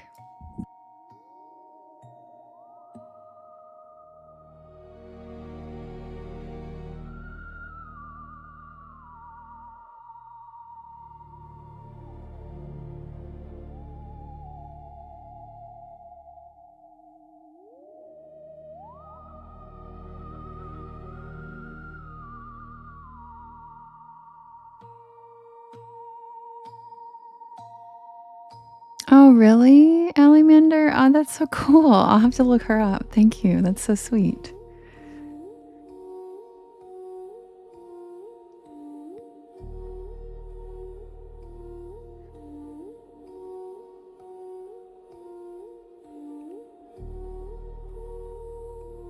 And yeah, Rachel, you're right. Once you leave California, it's like too expensive to move back to. You're absolutely correct.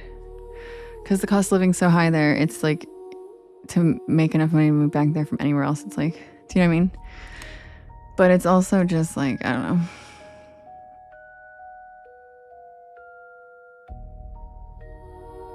Okay, guys, I'll be right back.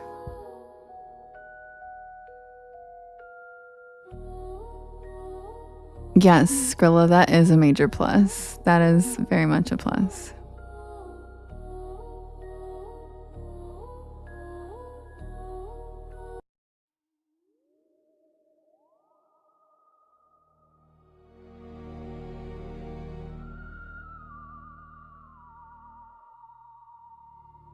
Wait, there were 5 tornadoes in Cincinnati? When?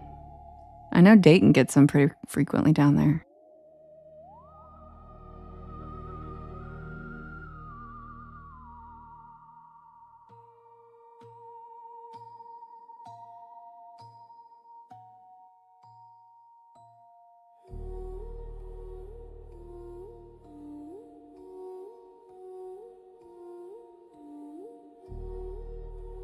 Queen Loyal, it's your birthday? Happy birthday! Love you. What was scary as hell? I just saw... Wait, I was scary as hell. What was, Delia? Last week, 5 in one night, all confirmed. Oh my god. No way. Oh, is everybody okay? Oh. Gaia's mad. She's been throwing tornadoes down. She's been throwing tornadoes down like crazy this season. You know what I mean? Like, did y'all hear about Illinois breaking the tornado record? Like, it broke the tornado record for like ever. Yeah, Illinois just did. It broke the tornado record in the history of any state. Yep. And it's early. It's not even like it's September. Yeah, Tornado Alley's definitely moved, but that's been happening for about 10 years. And as someone who was storm chasing a lot, like, we kind of knew that was happening, but I definitely thought we thought it was going, I mean, it started to go towards Alabama. Do y'all remember that? There was a little time period where it was slamming Alabama and Arkansas down there, but it seems to have shifted the other way. And it seems to be, it went through Missouri. Now it's, because like Wisconsin has been getting slammed. And Wisconsin has never had that many tornadoes. Yeah, and it's early. Like, and Illinois already broke the record for the history of ever. And it's only June. So, that's crazy. And, yeah, it's true. It's like Tornado Alley and Dixie Alley are converged. It's true. It's like they're sweet. But the Minnesota and Illinois and Michigan getting slammed with tornado for a week straight is wild.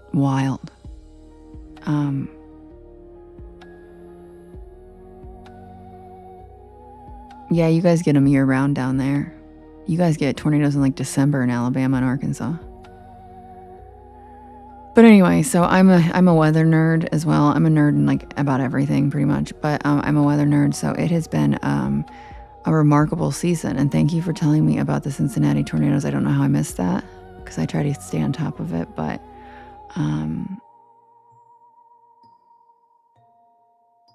yeah, right, Skrilla.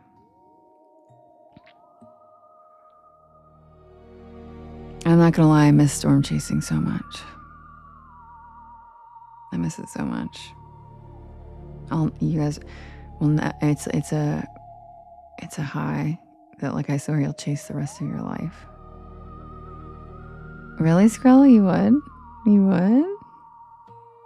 You would, Jade?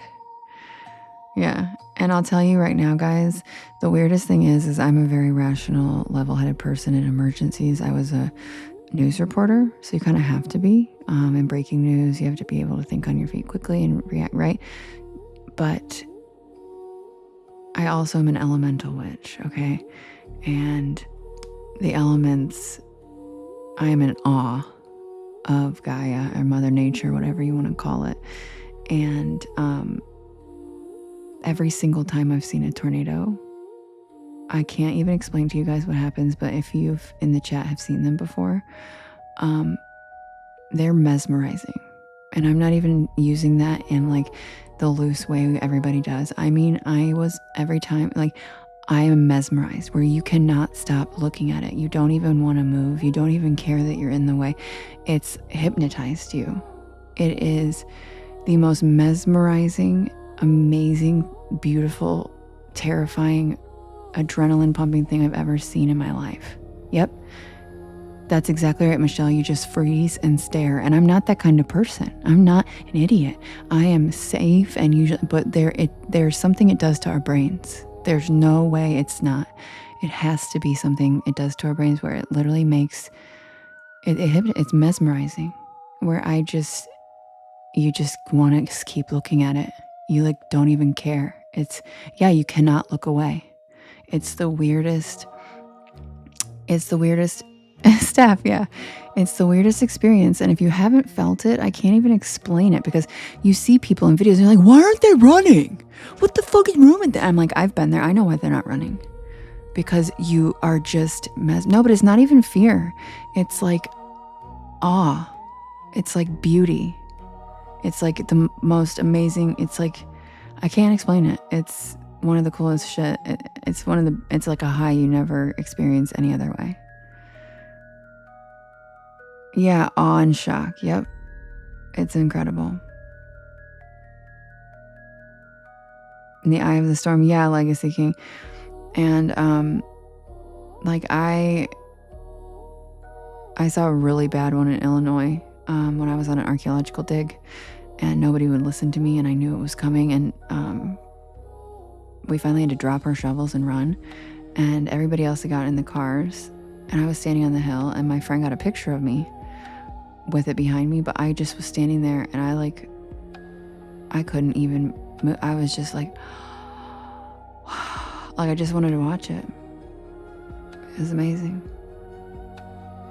Yes, Delia. I minored in that in college. Yeah, good point, Legacy. I will. I'll share that picture on the Discord. Exactly. It's not fear. It's the energy. Exactly, Steph. It's like, and that's why I said because I'm an elemental witch, there's something to it where the danger is out my brain. I just have to be there watching it. It's like, and you're right. It's like the energy exchange and it's incredible. It's one of the most amazing feelings. So highly recommend. Actually, I don't recommend. I'm not supposed to say that. Do not go into a tornado. Okay. Yeah, Justin just put it there, Mary.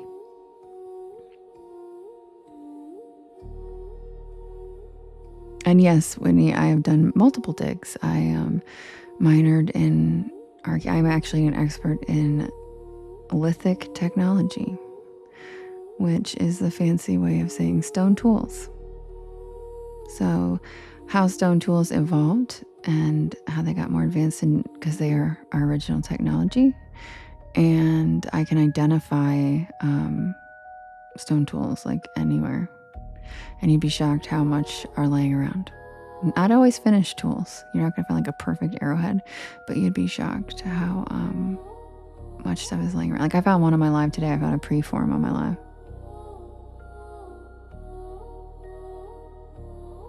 Are you really? Oh my God. Yes, you're right, Kim. The color of the sky is hypnotizing during tornadoes. Are you really, Steph? That's what I minored in. I love that.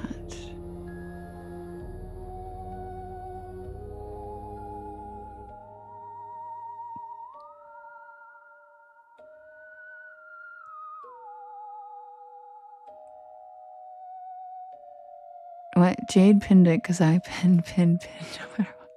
Yeah. Stone Tools was my dancer name on the Flintstones. Oh my God, you're so funny. You find them in the Sierras. Yeah, they're everywhere. People don't realize they're everywhere.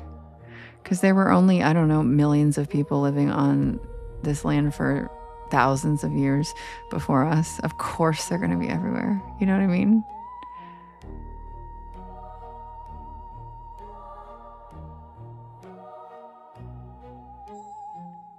Aw, Southern stuff. Yes, Anthropology Girlies Unite. Wait, you had a funnel touchdown in the UK?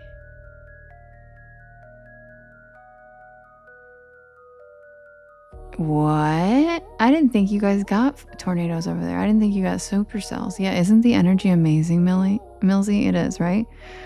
It's like, and that's part of the reason I chased storms before I knew why I was doing it was I was chasing the energy. You're right, 13. 13 said if we don't learn to respect Mother Nature, she will pick up that wooden spoon.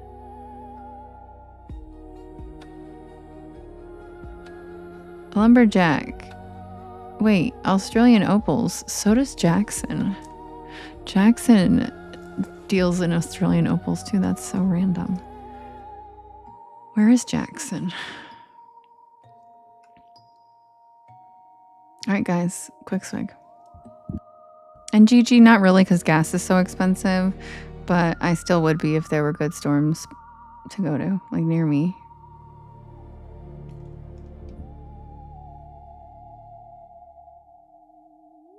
But I was when I was a reporter, so like I actually got to do it with my job, you know, so.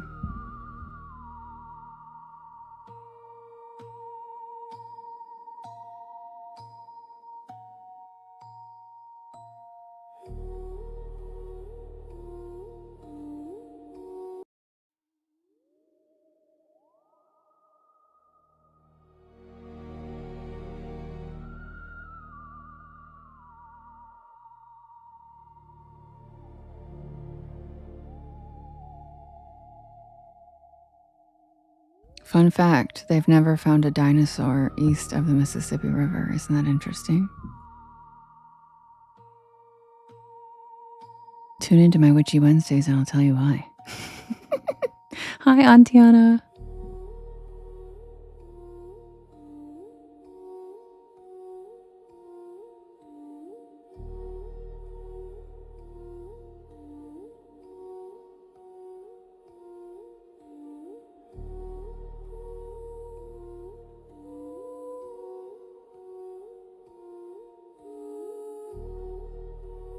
Just kidding, I'll tell you guys why now. We actually don't know why, but the running theory is that when the glaciers ran through, because they actually didn't wipe out, the glaciers didn't run across every part of the world, and they didn't, like, we had major ice plates slide through all along east of the Mississippi, like just straight up glacial destruction. That's why east of the Mississippi you will find a lot of rocks, random places where there are not deposits of them, right? Because they're planted there from like Canada, okay, or the Arctic. Like they came down, everything came down. So the going theory is legacy. Yeah, the going theory is that all of the fossils from the dinosaurs east of the Mississippi flowed south. Yep, into the ocean, and they are probably at the bottom of the ocean. They drained down into, yep, which, and if they were redeposited places, we would never know that. So, I mean, they would know in the archaeological record. We can tell if it's a redeposit. You can tell if it's like not the original, but there hasn't been anything really. Yeah. So that's the best theory they can come up with. Yeah, it does make sense, right, Matt? But that's one of the theories they've come up with, why east of the Mississippi there has never been found a dinosaur.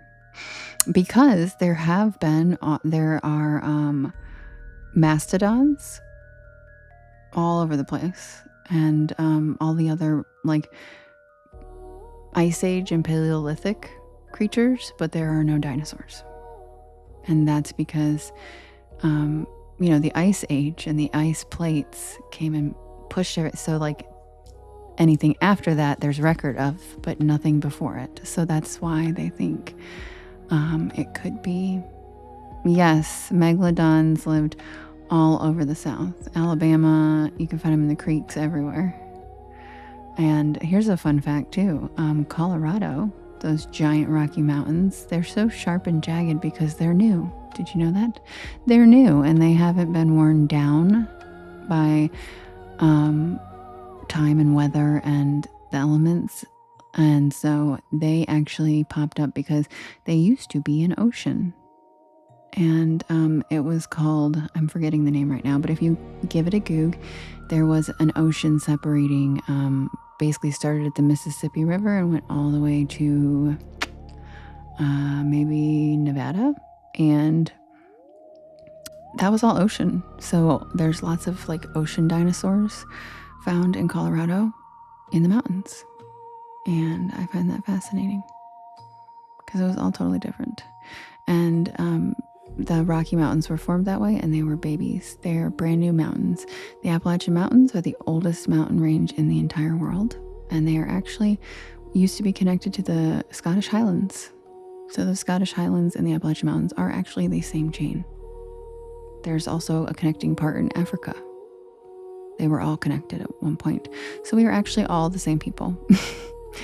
We were all one. Africa was connected to the lower part of Appalachia, and the Scottish Highlands were connected to the top. Give it a Goog. It was called Pangea. That's right, Delia. And it was before the continents split during the Great Continental Drift. And when it was Pangea, we were all connected. And they are, in fact, the same mountains as the Highlands. And they are the oldest chain in the world. That's why they're so, if you notice, the Appalachian Mountains don't have like jagged white peaks like a lot of other mountain chains. The pointier the mountain, the newer the mountain range, because it just is still hasn't been worn down. And if you look at the Appalachians, they almost look like flowing hills at this point because they're like 900 million years old. And so, yeah, so our continents separated, and where they separated, the water filled in. So that's why there's like islands underwater and stuff. And so, yeah. Thanks, AJ. I'm a straight up nerd. You never know what I'm going to talk about on this live. But anyway, so to answer your question, that is why they think they haven't found dinosaurs east of the Mississippi, because of glaciers. Because after that, the creatures on the west and the east are found the same, except for their mastodons in the east and their mammoths in the west. And the difference is their teeth. I'm a nerd, I know. Mastodons have flatter teeth. Mammoths have more of like a ridgy type of thing because of the diet they had and where they lived.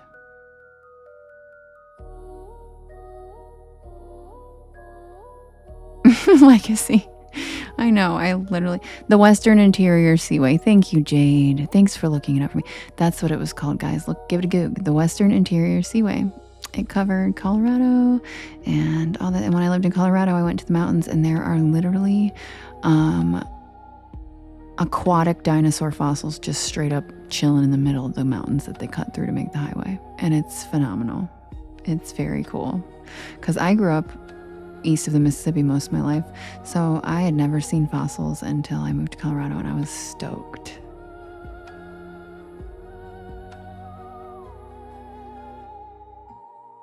Wait, what was the Forrest Gump reference?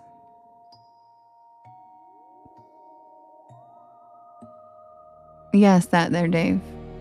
Yep, the Appalachian Mountains are the oldest mountains in the world.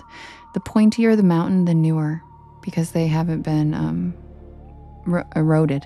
They haven't been worn down by erosion, just like any other rocks, or like the one like painted rocks in Michigan, like falling apart, like they erode over time. And so the Rocky Mountains are very new, relatively speaking.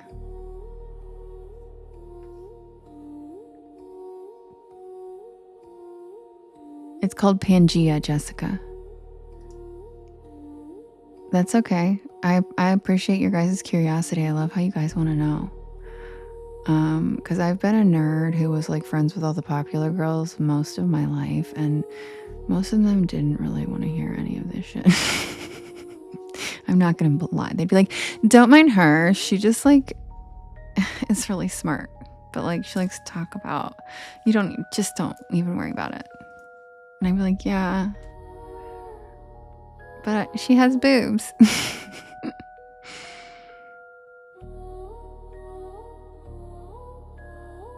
You've given me more ammo to be insufferable at family dinners. That's hilarious, AJ. I guess I'm insufferable all the time. Because this is like, I always am randomly like, fun fact. Oh, squeaks, that's a good thing. Golden retrievers, I love human golden retrievers. That's such a good thing.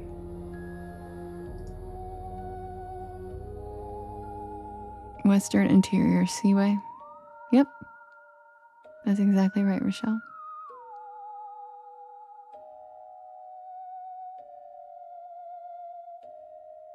Aw, Southern stuff. I love that, yes.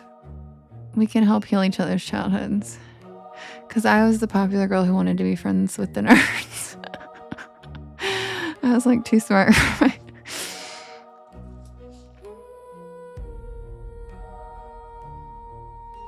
It was written where, Desiree? Oh, sorry. We need to start the story. We just talking about Pangea all night. Sorry, guys.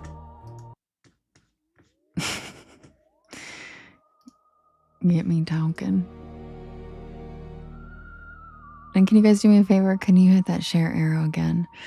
There's a yellow circle with 2 arrows chasing each other that says repost, and that puts my live into your friends' FYPs. The Pangea lore, he said. Oh, Pikes Peak, yeah. I didn't know that that's where it was written. That makes sense. It is so beautiful. It's October 3rd. That's funny. That's funny, Skrilla. Pangea Porch Pals. That's funny. You were in high school in the 80s. What was that like? Was that awesome? A lot of hairspray. Because my brother was in high school in the 80s. Yeah, and he had a lot of fun. And like his yearbooks were awesome. All the girls had like really sweet hair. Like sweet ass hair. Like his whole yearbook was just hair. And it was awesome. I'm like, how did they do that? You had big hair? Hell yeah, Rachie. Hell yeah. Hell yeah. My brother dated girls that had that hair. And he always brought them to the house. And I was like super young. My brother's 14 years older than me. So I barely even, but I always remembered like I was like, they're so pretty. Oh my God, their hair is so good. But I also have stick straight hair. So like all those girls had really poofy curly hair. And I was like, damn, my hair could never do that. My hair could never. Exactly, Delia. The higher the hair, the closer to God.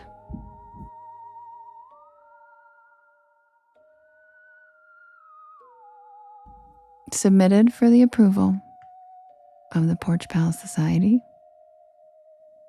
This is the tale of my summer after college.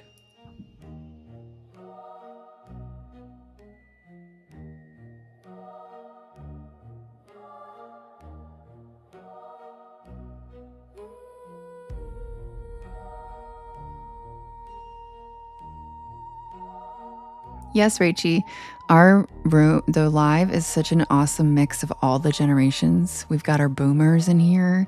We've got our Gen Zers. We've got everybody in between. We even have Gen A'ers sometimes. They come in and flitter around like little butterflies and leave, but they come.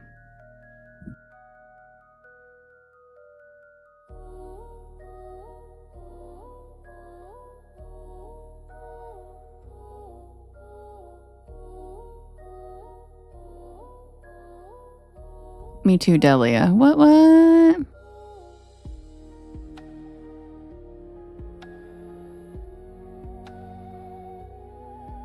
But I hate the part elder, so I don't even say that part. I'm just like, whatever.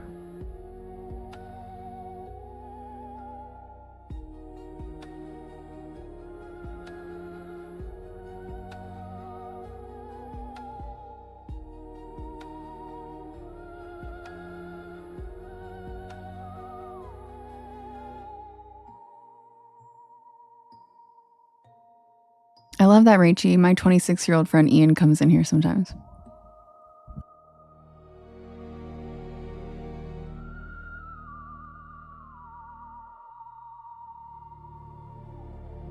Jade, it's spelled with an X.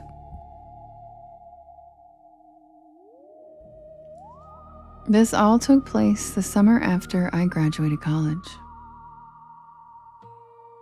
I was in that awkward limbo between being a student and having a real job.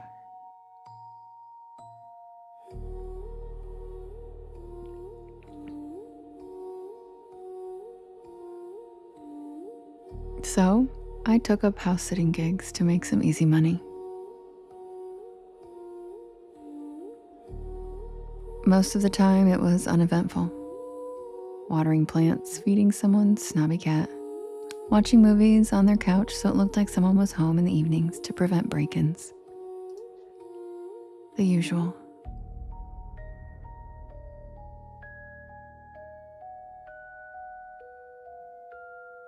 Sarah said, closing my eyes and lips. It was easy cash. And I liked the solitude and the pets. But then I took a job that I still regret to this day.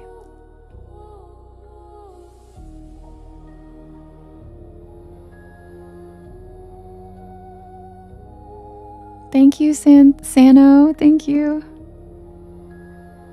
It was a friend of a friend who recommended me to an older couple, the Martins. Thank you, Nikki.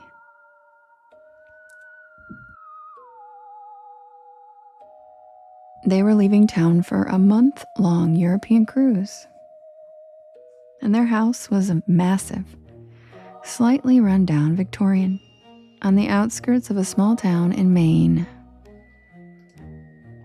It was the kind of place that looked straight out of a gothic novel. The first time I drove up, I got a weird feeling in my gut. But I brushed it off because I'm an intuitive and old houses almost always give me vibes. I mean, even if you're not an intuitive, the creaky floorboards and drafty windows, it was easy to get spooked. I wasn't going to be one of those paranoid people who freaked out over nothing. The Martins were nice enough, but eccentric. They left me a long list of instructions. What time to turn on the porch light? How to reset the ancient fuse box. Thank you, Nikki. Even a warning not to go into the basement. Thank you, Daydream. The last one caught my attention, but they just laughed it off, saying it was full of junk and they didn't want me to hurt myself. And that made sense, fine by me. The first few nights were uneventful. I settled into a routine. Netflix on my laptop, microwave dinner, sleeping in their way too soft of a guest bed. The house made its share of weird noises, but nothing that I couldn't explain. I even started to like the place in a way, with its old world charm. I've always loved Victorian homes. Even if they're a little creepy, they still feel very homey. Thank you, Daydream. But then things started to get weird. It began with the sounds. Not the usual house noises. These were deliberate footsteps above me, when I knew no one else was there. Slow, shuffling movements in the hallway outside my bedroom door at night. And once I swore I even heard breathing. I told myself it was just my imagination, but the tension in my chest wouldn't go away. Thank you for the follow, fellow Devin. Welcome in. I started sleeping with a lamp on, something that I hadn't done since I was a kid. And then one night, something happened that I couldn't ignore. I woke up around 2 a.m. and the room was silent. But I had this overwhelming sense that I was not alone. I turned my head and that's when I saw it. The bedroom door was open, and I always closed it before bed. But now it was open just a crack. And through that narrow sliver of darkness, I saw something. Thank you, Michelle. Thank you, Poodle. Thanks, Daydream. And through that narrow sliver of darkness, I saw something. Fingers. Long, thin fingers gripping the edge of the door frame. The skin was grayish and almost translucent, with nails too long and sharp to be human. They twitched just slightly. I couldn't breathe. My body went rigid in terror. Every instinct was screaming at me to run. But it was as if I had been rooted to my bed. And then the fingers disappeared, and not in a sudden movement, but a slow, deliberate, as if whatever it was knew I was watching. A moment later, the door creaked closed on its own. I didn't sleep for the rest of the night. I just laid there staring at the door, waiting for it to open again, but too scared to go out there. It never did again. But the feeling of being watched never left all night. The next morning, I decided I was done. What the Martins were paying me wasn't enough to deal with whatever that was. So I packed my bags ready to leave. But as I walked through the hallway, something made me stop in front of the basement door. Thank you, Whitney. Thank you, Deborah. I don't know why I did it. Maybe because they told me not to. Maybe because I needed proof, something to justify my fear. But I turned the handle and I pulled the door open. The smell hit me first, damp and moldy. The stairs creaked under my weight as I descended, my inadequate flashlight cutting through the gloom. The basement was cluttered just like they'd said. Boxes, old furniture, dust-covered trunks. But then I saw them. Cages, dozens of them, lining the far wall, rusted and empty. Some were small, others were big enough to fit a person. My stomach twisted. I turned to leave, and then I heard a whisper behind me. So close I could feel the breath on my neck. Hi, Rachel. Hi, Tommy. I ran. I didn't look back. I don't even remember grabbing my purse and keys or running to the car. Just that I drove until I reached a motel an hour away from that house. I never went back. But when I got home a few days later, I searched for the Martins' names online. Those names belonged to a couple who died in that old Victorian house over 40 years ago. And the house had been abandoned ever since. I still don't know what I saw that night. I don't know what they were doing in that basement. But after that, I decided not to house sit anymore.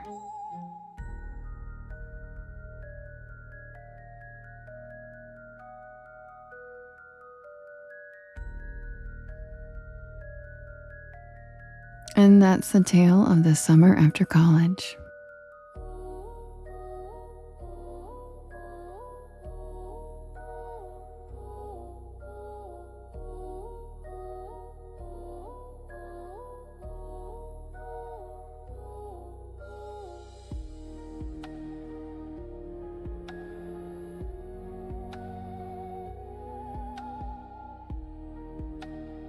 Welcome in, everybody. My name is Devin, and this is Porch Lore, and I tell spooky bedtime stories to help you relax your nervous system and fall asleep.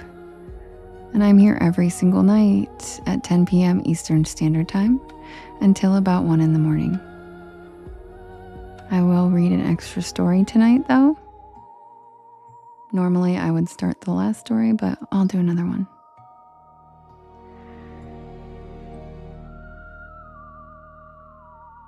You hadn't heard that one, Jade? Oh. So, give me 1 second to set up the poll for us to vote for the next story.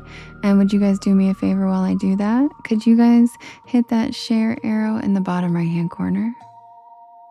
There's a little yellow circle with 2 arrows chasing each other that says repost. And that puts my live into your friends' FYPs, and it helps us grow this beautiful porch of ours. Also, sharing to your story and sharing to your friends and tapping the screen all helps immensely. Uh-oh. We got a mouse issue here.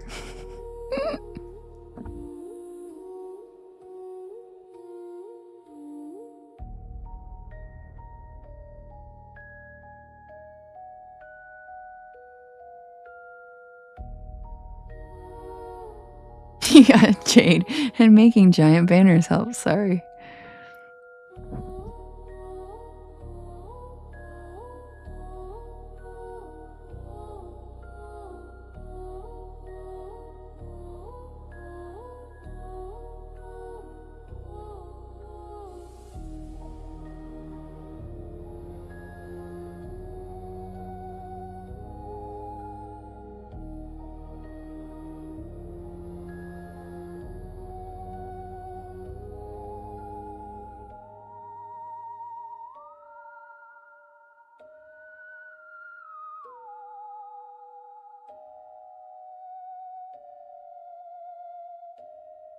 I don't get the haunted mouse. Am I missing something?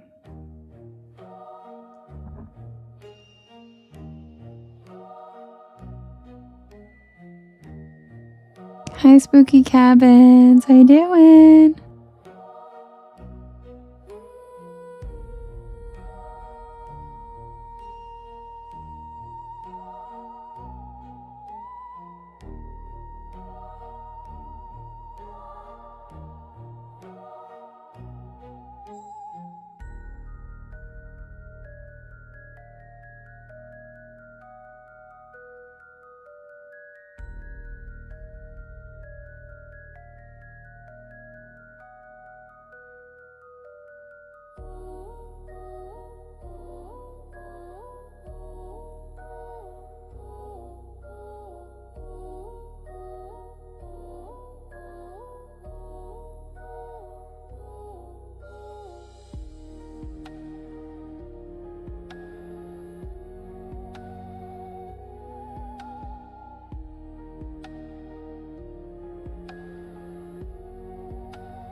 Okay, you guys.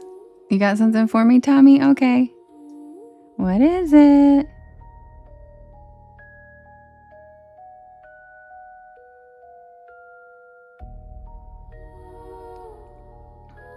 Yes, thank you everybody for tapping. Oh my God. Tommy, what is that?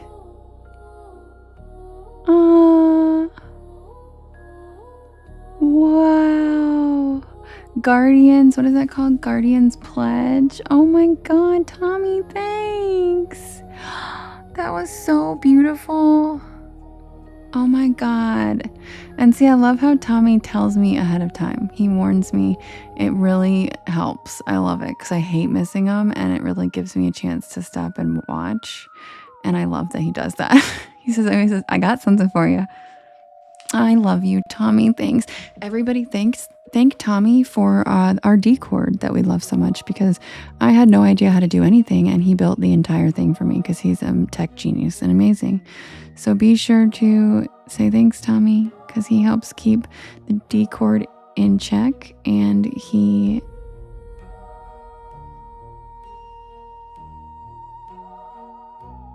does it all. He helped us build it all, and he makes sure, like when we had that person go over there the other night, he took care of it. He's the one that assigned new mods too. So, yep. That's what I was just saying. Yep. He threw out Toilet Guy. Yep. So thank you, Tommy, for being a porch pillar, one of the pillars of our porch. We love you.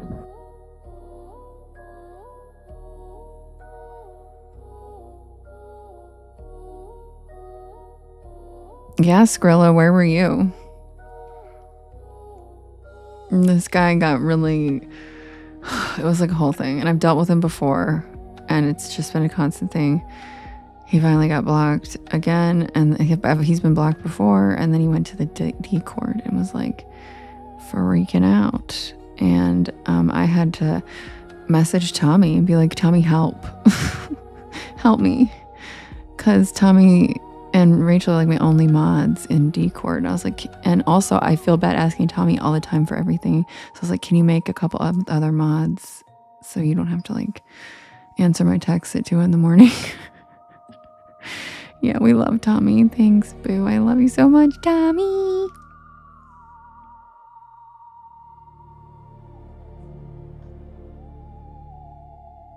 What, Rachel? I didn't see the first part of your comment, Rach.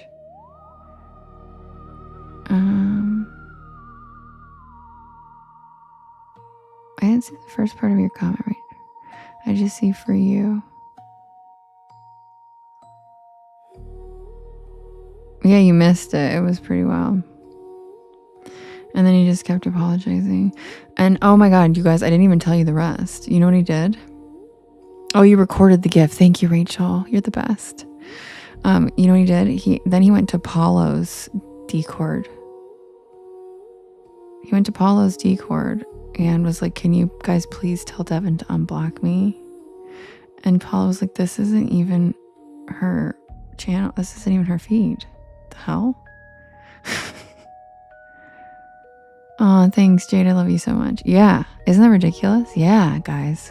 He went to Paulo's Discord asking them to somebody contact me to get me. I was like, dude, that's it. That's enough. No. You said breaking up with him in real life. No, I really can't, Anubis. Yeah. It was wild. So yes, thank you, Tommy. Because Tommy literally answered in the middle of the night. Because it happened like towards the end of the live. And Tommy answered in the middle of the night and like took care of it. And then he was really sweet. And he's like, what a great community. It's taken a long time for the trolls to, or for this to happen over here. You know, like to take it from TikTok over there. Auntiana Cord.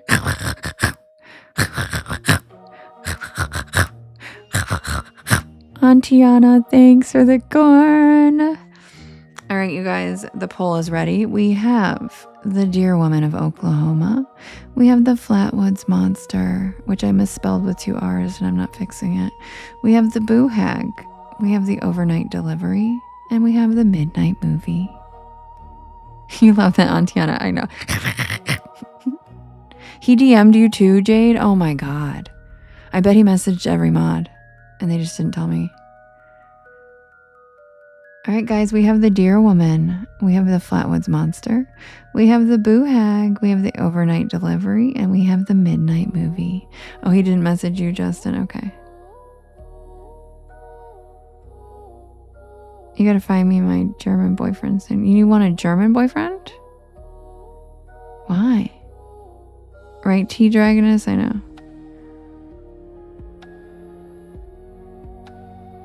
Hi, Shakam. Yes, the Deer Woman of Oklahoma. She's very pretty too. The Flatwoods Monster, the Boo Hag, the Overnight Delivery, and the Midnight Movie, which is an Are You Afraid of the Dark reworking. Yes, Perry, you're in time. We're doing one more story, an extra story tonight before the diner. So you're perfect time.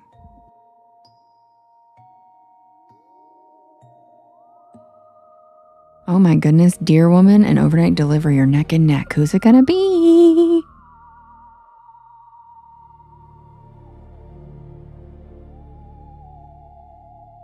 Also, if you're on my live during the day today, how about those baby ducks? Oh my God. I'm never gonna get over it. I'm definitely gonna clip that. Holy shit, I can't. My God, they're cute. I can't stop thinking about it. So may my heart explode.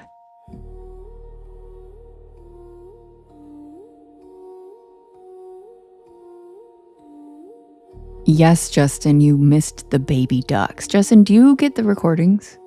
Because if you don't, I'll send it to you.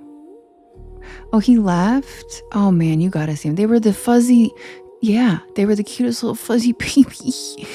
And the mom like showed him to me. She like brought him over to me when like, usually like mother animals kind of like hide their babies from people. She like wanted to show me them. It was so cute.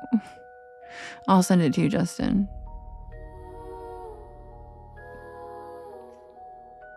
And the winner is the overnight delivery. Yeah, you should do that, Jade. That would be adorable. I am such a Disney princess. If like on the live today, I had like 4 bugs land on me. There was a snake, 3 birds talking to me, like the baby ducks. It was fun. We had fun. We had a good time.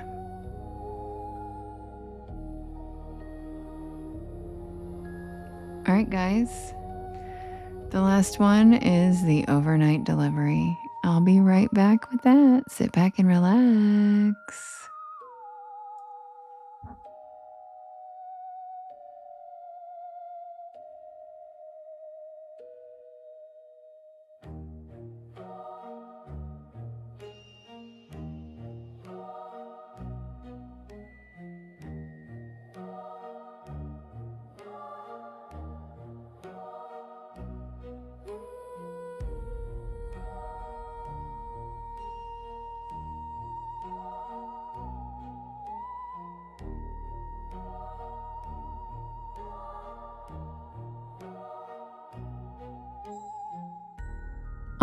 Aw, Halls, welcome back. Sit back and relax, get some snoozes.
Hi, Godel. Okay, sideways. Welcome to the porch.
Submitted for the approval of the Porch Pal Society.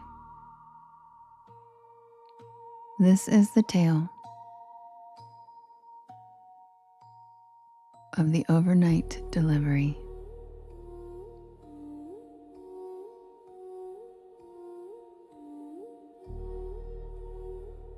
And yes, Jessica, I can.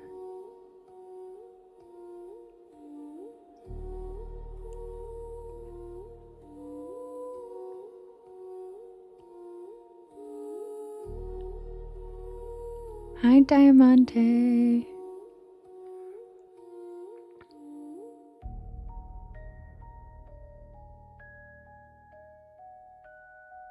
Oh, Jessica, you mean like shirts for cats?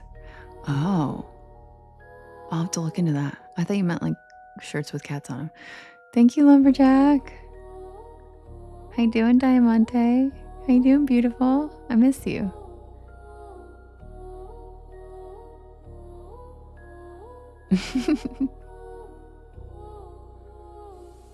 Have you ever had one of those moments where the world doesn't quite feel real? Like the air around you shifts just a little, that's how it started for me.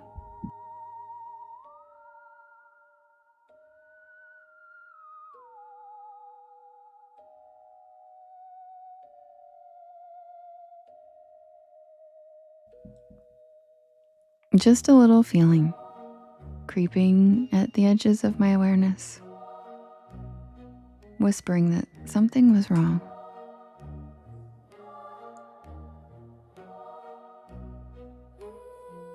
It happened when I took a job as a private overnight courier. I loved driving and the money was too good to pass up. Pick up a package and deliver it by morning. Cash under the table, no questions asked. Love you too, Jade. The first few runs were easy. Meet a man in a suit, take a locked metal case, drive 8 hours, drop it off with another man in a suit.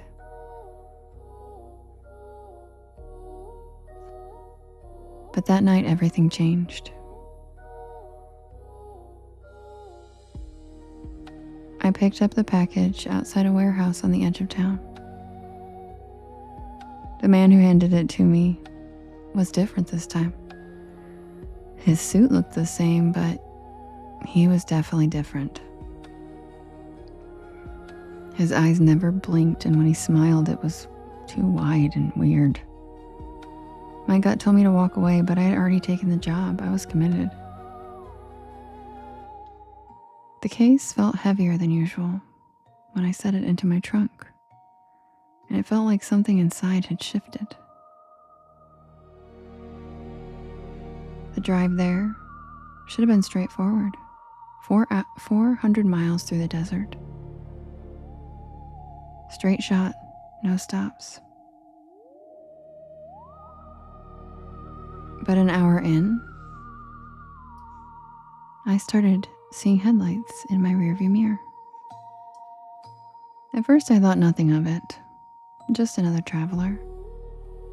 But they stayed there, uncomfortably close. Every turn I made, they made. Every acceleration, they matched. My fingers tightened around the wheel. When I finally built up enough nerve to take an unplanned exit, they followed. And that's when panic set in. My heart pounded in my chest as I floored it down that empty side road. The other car sped up too, headlights growing larger in my mirror. Then, just as suddenly as they appeared, the lights vanished. No brakes, no turnoff, they were just gone. The road behind me was empty. I kept driving, my nerves were shot, trying to convince myself I had overreacted. Justin. You should have said it at the truck stop. Truck stop would have been better. But that's when I heard it. Soft, rhythmic, tapping, coming from my trunk. That's way better, Justin. It's late. Slow, insistent tapping, coming from the trunk. I almost pulled over.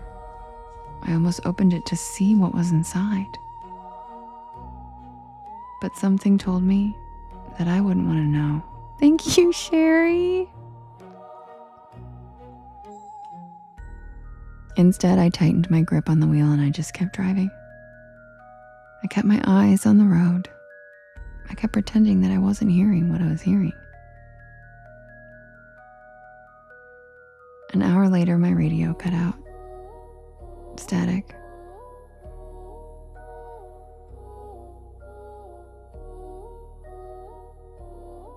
And then the tapping grew louder and faster, more frantic in the trunk.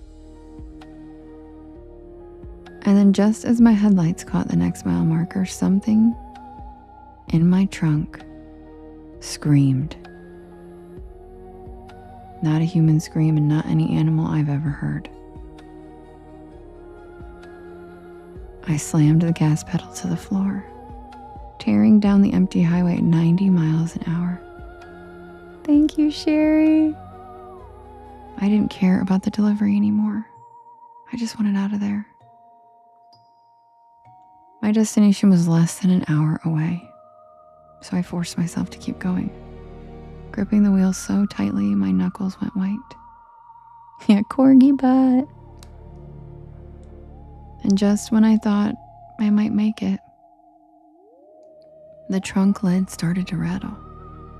I could hear the lock strain, metal groaning under pressure. Whatever was inside was trying to get out.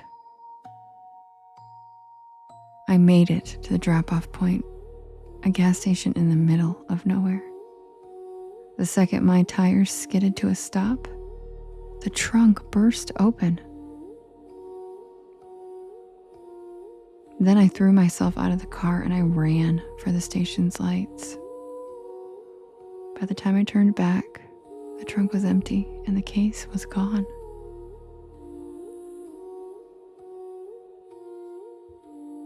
The man waiting for the delivery stood by the pumps.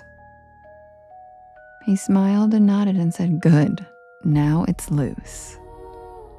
And then he handed me an envelope of cash, got in his car and just drove off like that. I don't know what was in my trunk, and I don't know what got out. I didn't ask any questions, but I never took another overnight delivery job again.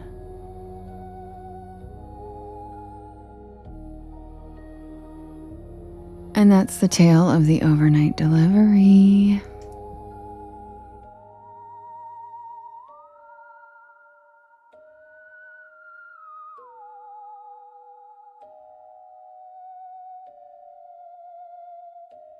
Welcome in, everybody. My name is Devin. Thank you, Lumberjack. And this is Porch Lore, and I tell spooky bedtime stories to help you relax your nervous system and fall asleep. And I am here every single night at 10 p.m. Eastern Standard Time until about 1 in the morning. Amber, thank you for the follow. Welcome to the porch. I do write and record all of these stories myself. They are original content, and you can listen to them on my YT channel, as well as all of the podcast streaming sites. Just look for Porch Lore, and you will find me. Thank you, Dave, and you will find me. I also do have the links in my bio. And also, you guys know what time it is. It's grilled cheese time. Possum Queen, thanks for the follow. I love your name.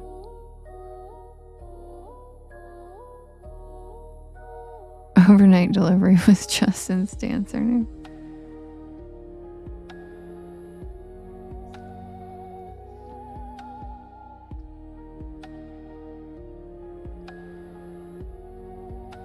Oh, really, Perry? That is creepy.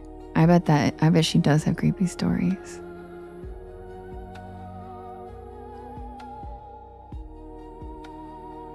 I'm the first to get it right. Girl, I love possums. I'm from Appalachia, girl. I'm like, Possum Queen, hey, welcome in. I'm the first person to get it right. I love that. Instant follow, Possum Queen. I love possums. There are only marsupial. Hi, CJ. I was actually just talking about possums in my live today, in the daytime live. Literally, I was. I was telling everybody how they can't even have rabies. They're so cute. I know, they're so cute. And the way they can hang from their tails, like, stop it. Stop it right now. And they can put things in their pouches and hang from their tails. Like, are you serious? They're cool as hell. Yeah, exactly, Perry. They have little yeah, they have pouches. And they hang. I want an otter too. Who doesn't want an otter? Like, holy shit. Otters are adorable and they are so playful. Yeah, exactly, Perry. And possums eat ticks and snakes. And they do, in fact, play dead. I've seen them do it. It's really, really cute. And I'm like, please don't do that. I'm okay. I'm not gonna hurt you.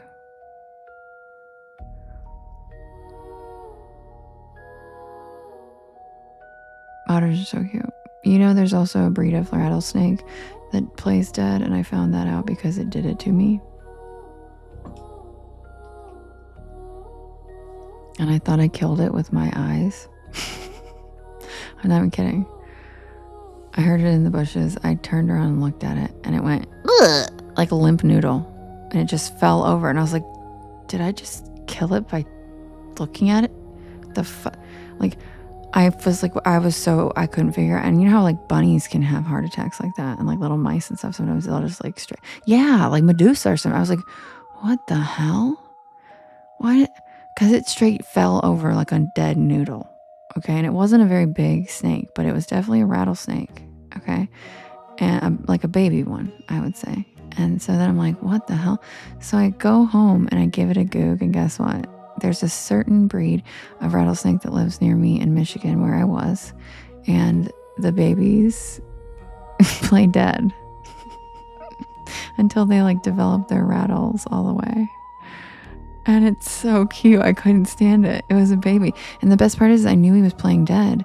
That's why I looked it up when I got home. I knew he was playing dead because when I turned around, I saw his little ass, just the end of his tail slithering away like he got away with it. And I was like, oh, he tricked me. Oh my God. And so I went and looked it up, and they literally play dead.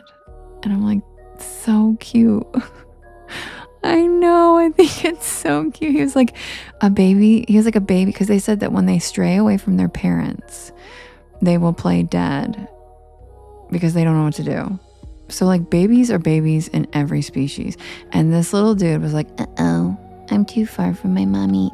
And he just like pretended to be dead. And it was so cute. And I was just like, and you know what is, I'm not going to lie, you guys. When I thought I killed it, like just by looking, when I saw it like have a stroke or something, I'm not even kidding. This is my problem. I'm going to die this way. I almost went over there to check on it. That's how my heart works. I thought it was hurt. I thought something happened. And I was like, oh my God, do I need to take this to a wildlife rehab? And I was like, Devin, it's a rattlesnake. Don't you dare. Yeah, I almost did, Perry. I was like, I need to go help him. I was like, don't you dare. I had to talk myself out of it. I'm like, what is wrong with me? What is wrong with me? That's a rattlesnake. But I really wanted to go make sure it was okay. And then when I turned back around, its little butt was slithering away. And I was like, you little shit. You got me. You got me good. I know, Auntiana. I know. I'm such a white girl. Like, it's the worst. I am that white girl that, like, pets mountain. I'm like, hi, little kitty, to a mountain lion. Like, I literally don't know what's wrong with me. But I can't help it. I just love animals so much. Have you guys ever seen white women comedy on Instagram? He's the funniest man ever. He's this black man that comments on videos of white women and what we do with wild animals. And it's like no lies detected. Every time I watch it, I'm like, Jesus Christ, I've done that. Yeah. It's the funniest Instagram. I love the man. And I actually messaged him a couple times about a dog at the pound in LA because he lives in LA, and he messaged me back, and he's like a pretty viral person, and he was like very kind. He actually loves animals and gives a shit, but it's all about, he narrates how white women are just actually the most gangster people, and he's like, you don't want to fuck. He's like, and they'll walk straight up to it. And then he shows all these videos of what we do. Yeah, Tank Girl, I love him. And it's true. Every time I see a video, I'm like, I've done that, or I would absolutely do that, or isn't that what everybody does? And then I was like, oh God, I am one of those ladies. Yeah, white women ain't scared of shit. That's what he says. Yep. White women ain't scared of shit. And it's true. I really am not. But like, I'm not really, though. Like, not animals. Except for boars. Wild boars. Wild boars can go to hell. And I've never even had an experience with a wild boar. I'm just scared of them because I, for some reason, know that they are just like, there's no reasoning with them. Like, I've reasoned with a mountain lion before. Okay? But I'm not familiar with the boar mentality I don't understand their vibe, and I don't think I could reason with one. I think it would gore me. So they're the only animal I'm scared of. Because I've literally like picked up snakes and they're fine with me. Like I can vibe with any animal, but boars, I'm not even willing to try. Not even willing to try.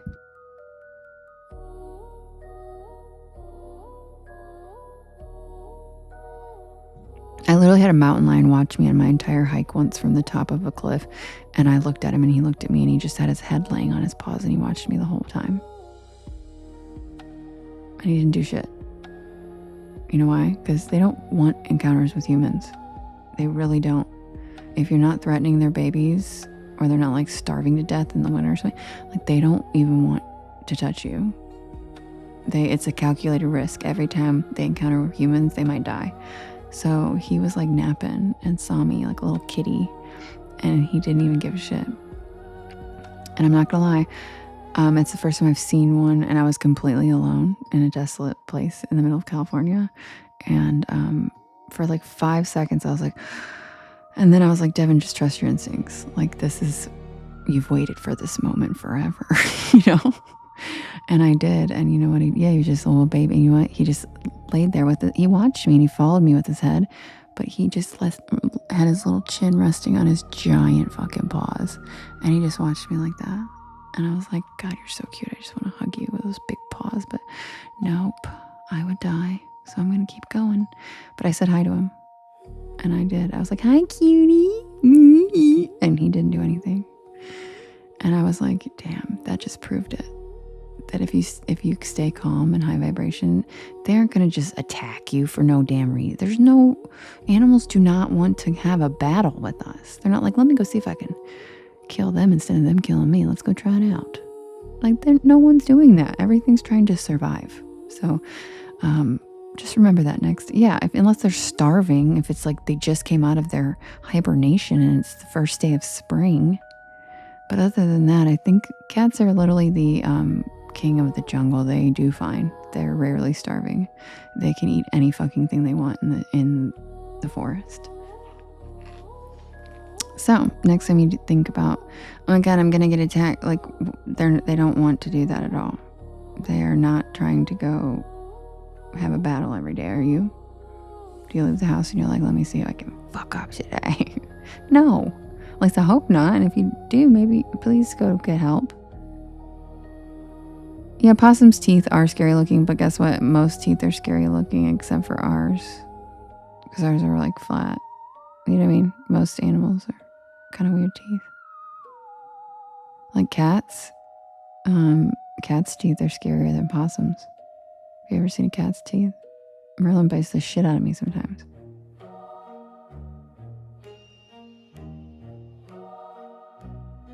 You had a mountain lion growing up, Rochelle? Oh my God. So you get it. You get it. They're just big kitties. And I could tell the moment I saw him laying on his paws, I was like, that's just a big old kitty. And I just wanted to pet his chin and love him. But I was like, don't, Devin, just keep going. Dear God, this is not how you die. Like, found in Simi Valley at a local park, a woman was found in an embrace with a mountain lion. Thank you, Nikki.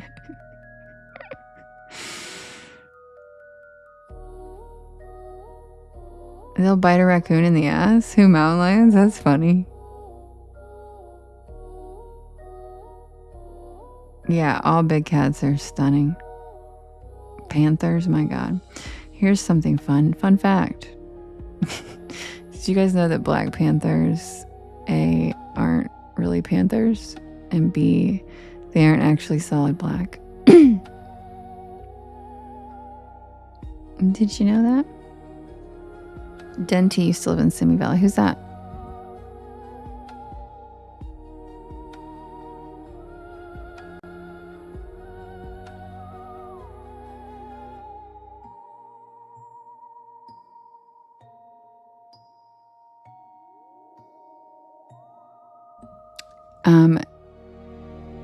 They're not. You just have to see them in the sun in different lighting. They're actually what's referred to as a melanistic leopard or jaguar. They are not mountain lions. They are jaguars and leopard family. And underneath that pitch black, there's more black spots. Yep, give it a goog. They are not the same as mountain lions. They are related to the jaguar family from South America and Mexico. And that's why they're in Florida. Because they are black, they're melanistic jaguars. Yep, the special ops version of jaguar or leopard, which is the same thing. Yep, you can, exactly, Matt. You can see the spots only in certain lighting. But I mean, black cats are like that. If you look at a black cat, most of them have like stripes hidden in there or little spots and stuff. But yes, Sarah, we have a sticker for Give It a Goog. I just can't use it because it's a super fan sticker and I can't be my own super fan. So if somebody wants to use the Give It a Goog sticker, that'd be cool. You should be scared of killer whales, Deborah. They don't fuck around. But they come too close. Where do you live that you have encounters with killer whales all the time? That's amazing. But yeah, isn't that interesting? That black panthers aren't actually panthers. And they aren't actually all black. They're jaguar. They're melanistic jaguars. So they're like, they have more melanin. I think that's cute. And they have spots. And their dark fur is a genetic mutation. They just have more melanin. But beneath their black coats, it's full of spots. Which I think is just really sneaky and cute. Really sneaky and cute. Oh, cool, Deborah. Oh my God. I've never even seen an orca. I would love to. And again, I'd probably die because I would want to pet it like Free Willy. And they will, like, eat you. Not really, but I do like how they take out boats, so I think it's kind of funny. Because it does seem kind of calculated. Yeah, I'm Team Orca too, Tank Girl. I was going to say, I don't know if you guys have followed the orcas in the last few years, but they're kind of doing God's work. Anyway, guys, it is time for the night shift at Sycamore Diner. So grab a beanbag chair, grab a hammock, check out the shooting stars, sit back and relax, and welcome to the porch. I'll be right back. Rochelle. Everybody, I love how everybody's getting in on it. She said genetic mutation was my dancer name at the lab. I love this.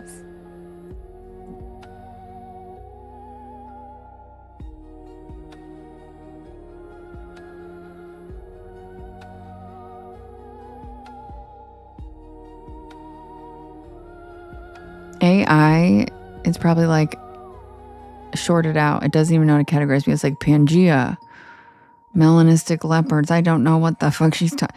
Overnight delivery of illegal thing. I don't know what the hell this live is about. Hi, Marvin. Welcome in. Thank you, Nikki.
By the way, when you guys give melanistic jaguars or leopards, thank you, Nikki. Oh my God, thank you.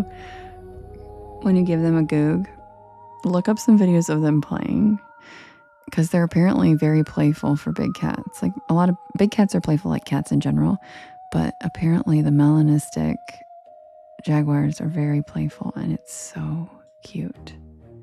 So when you give them a goog, look at videos of them playing, because they're really cute. Hi Marvin, welcome in.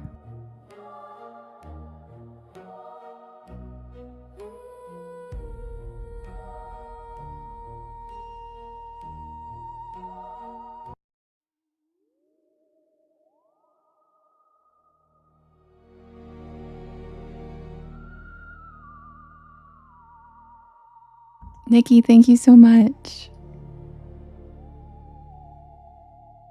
Nice, said Whitney. Nice. And happy birthday, Queen Loyal. We love you.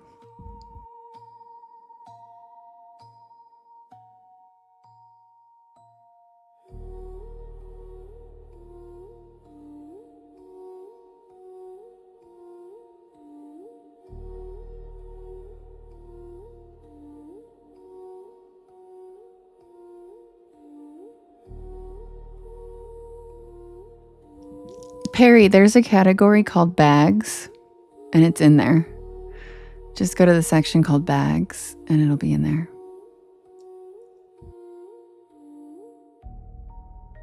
Of course. Thanks for looking.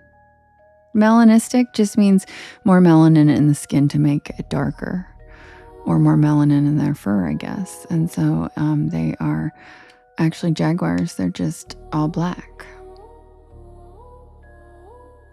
That's what black panthers really are. They're not panthers at all.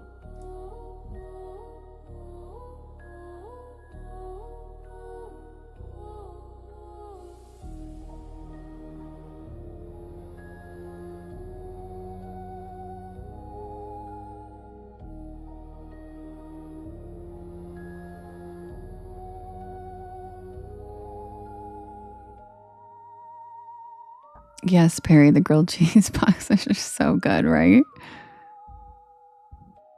But they're actually shorts, so they don't even have like the boxer flap. They're like actual shorts.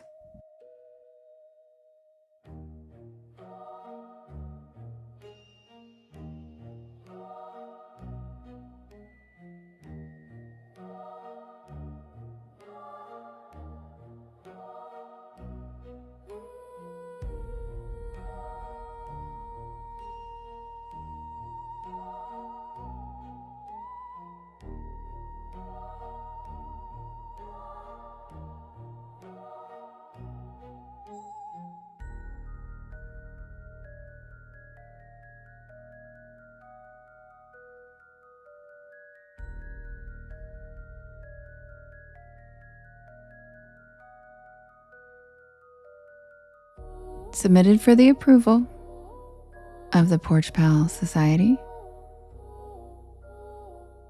This is the tale of the night shift at Sycamore Diner.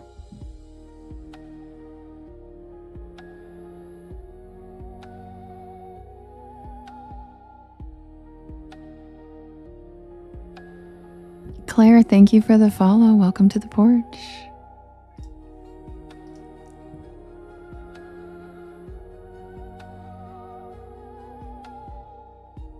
Thank you, Stacy. Thanks, Kelty.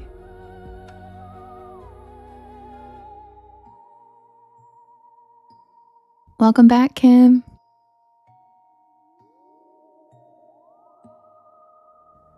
I'm not usually the kind of person who pulls over on back roads at night. Not unless I absolutely have to. But that night, something about the storm, the long drive, and that growling pit in my stomach convinced me otherwise.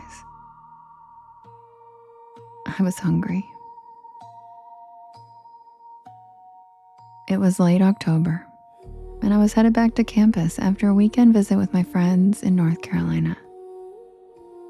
I had a midterm on Monday, and my plan had been to drive straight through 5 hours, no stops. But then came the rain. One of those cold, slanted, whispery rains that creeps into your bones and makes the windshield wipers sound like a heartbeat. I had taken the wrong exit, trying to bypass traffic, and I ended up on a 2-lane back road,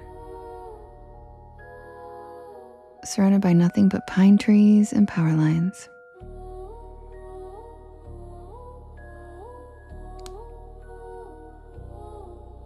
And that's when I saw the neon sign. SYCAMRE Diner. The O in Sycamore was flickering like it hadn't worked right in years, but the rest was lit up in a cherry red neon, a tiny beacon in the middle of nowhere. I figured I'd grab a quick bite, maybe some coffee, check my map and get back on the highway.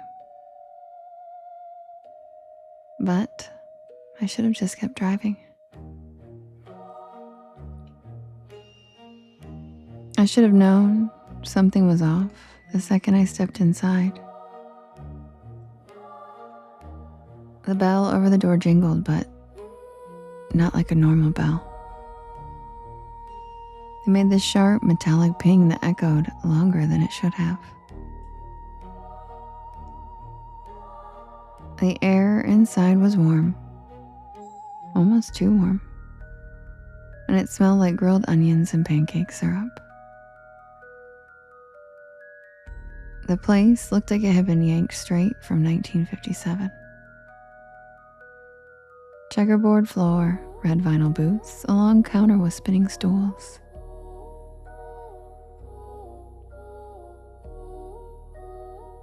Even a jukebox in the corner that looked like it hadn't worked in decades.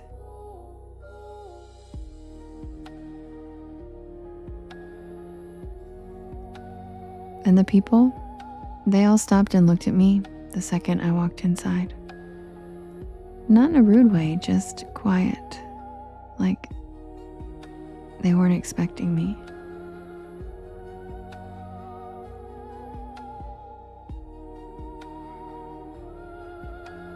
Like I'd walked into the middle of a sentence that no one wanted to finish. A waitress, tall, with a beehive hairdo and a light blue uniform, smiled and waved me over. "You get caught in the rain, sweetheart," she said, handing me a laminated menu. I nodded, still trying to shake off that weird feeling. "Yeah, the highway's a mess. Thanks, Nikki. Thanks, Whitney. Thanks, Jeff." She chuckled and patted my shoulder. "Well, you're safe here. Sycamore's always open for travelers." I sat down at a corner booth and the vinyl creaked. I remember the jukebox shifted songs by itself and started playing some slow doo-wop ballad that I didn't recognize. I looked around and everyone looked normal, sort of. There was a trucker with a thick gray beard drinking coffee at the counter. A young couple whispering to each other in a booth by the jukebox. And an older woman stirring tea like she was lost in thought. But they all had the same look in their eye, like they were there but also somewhere else.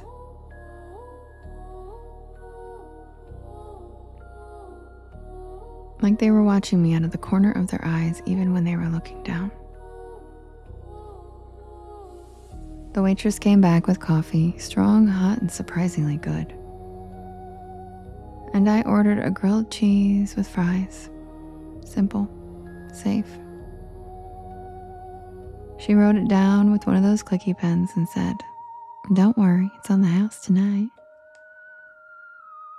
And that was my second red flag. No diner just gives food away. While I waited, I took out my phone to check the map.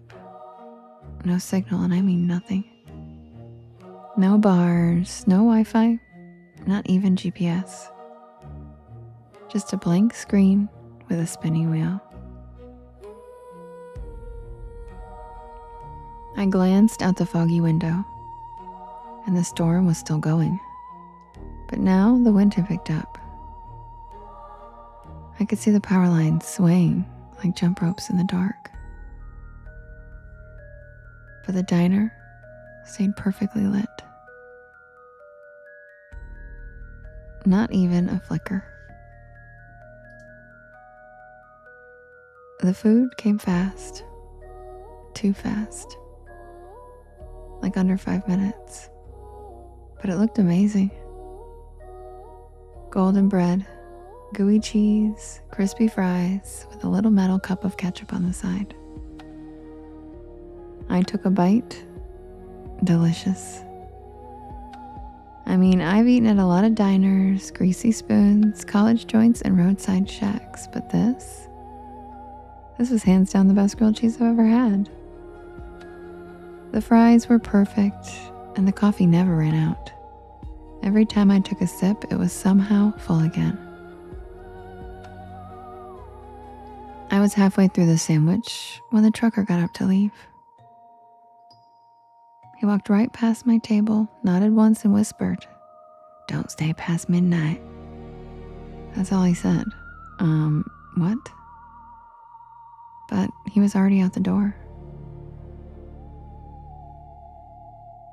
The waitress gave me a tight smile, then walked over, collecting his empty mug. Old Earl, he's always saying weird stuff. Just ignore him. But I couldn't. Something about his voice stuck with me. Something about the way he looked at me. Not like I was a customer, but like I was in danger.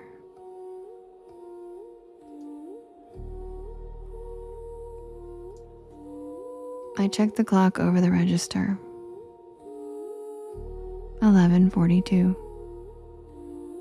I figured I had just enough time to finish my fries, grab the check, and head out. I still had at least 3 hours left on the road. But when I stood up, the lights flickered just once, and then again. And then everything in the diner stopped moving. The couple by the jukebox froze mid-sentence. The woman with the tea stopped stirring. Her spoon hanging in midair. The waitress, her hand reached out for a mug, just stopped. Like someone had paused on the entire scene. I took a step back. The jukebox buzzed, glitched, and restarted a new track. I could still move, but no one else could. And then I heard it. Not music, not a storm, a voice. Not coming from anyone I could see. Just a whisper that seemed to echo from the walls themselves. I backed toward the door, my heart hammering in my chest, and I turned the knob. Locked. Of course it was locked. I started banging on the glass and shouting, but no one was outside.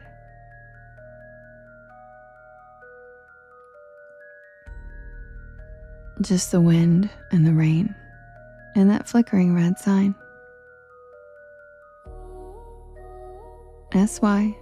SYCAMRE. I turned back toward the dining room, and everyone was gone. Not frozen anymore, just gone.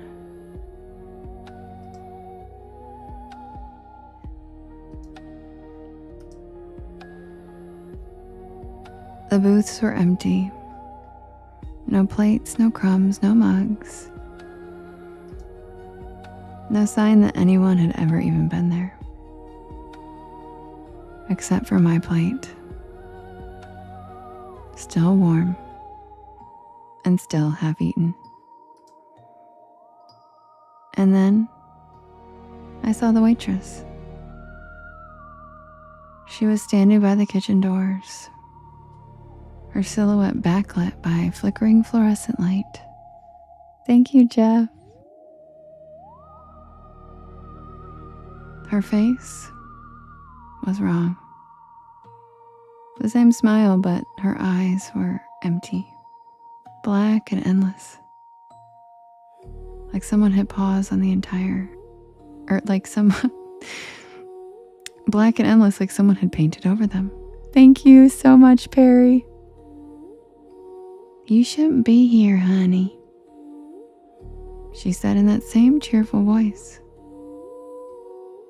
Not yet. I stumbled back, knocking over a chair as she took one slow step toward me. The others, they were waiting. But you just wandered in. Then she raised a hand and the walls began to shimmer. Literally shimmer, like heat waves on asphalt. The checkered floor rippled and the red booths started to fade, becoming outlines and then shadows and then nothing. They said, "I'm here, chat." And then I saw it underneath the illusion. It was charred wood, cracked tile, broken beams, and black soot. Like the diner had burned down long ago.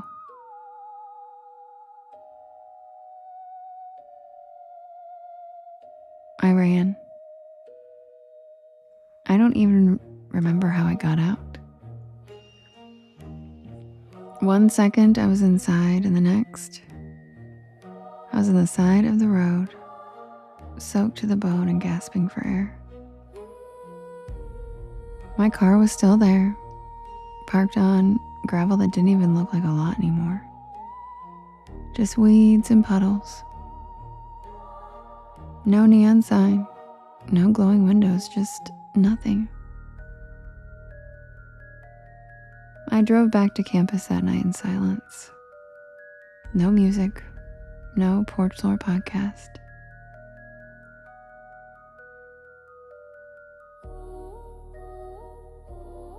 I kept glancing in the rearview mirror, half expecting to see that red neon flicker back to life.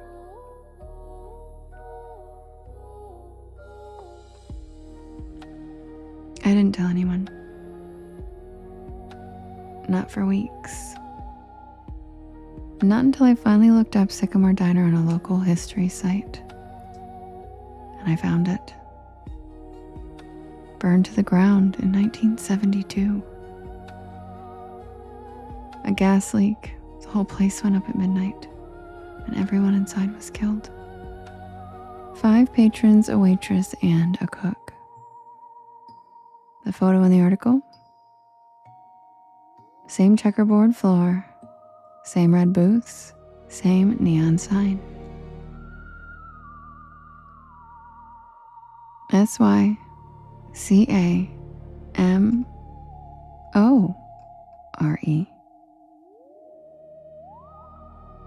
And in the corner of the photo, that same waitress, smiling. I never took that back road again. I don't even drive at night anymore if I can help it. And every time I see a neon diner sign, something in me flinches just a little. Because I know I was there. And I know I wasn't supposed to be. But the part that keeps me up sometimes, the part that really makes my stomach turn, that was the best damn grilled cheese I ever had. And I didn't even pay for it.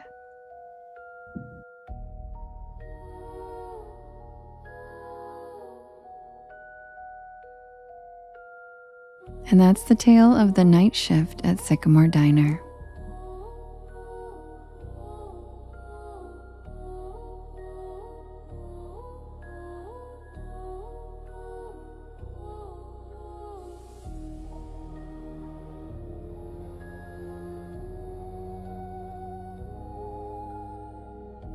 Thank you, Porch Pals, for spending another evening with me. I love spending my nights with you guys. I hope you guys get some good sleep. I hope you relaxed. I also blocked that bitch that came in and asked about why we want to listen to the same story. We don't have time for that kind of negativity. Goodbye. You don't have to listen to that same story, girl. You're out of here. Anyway, she doesn't get what we're doing here.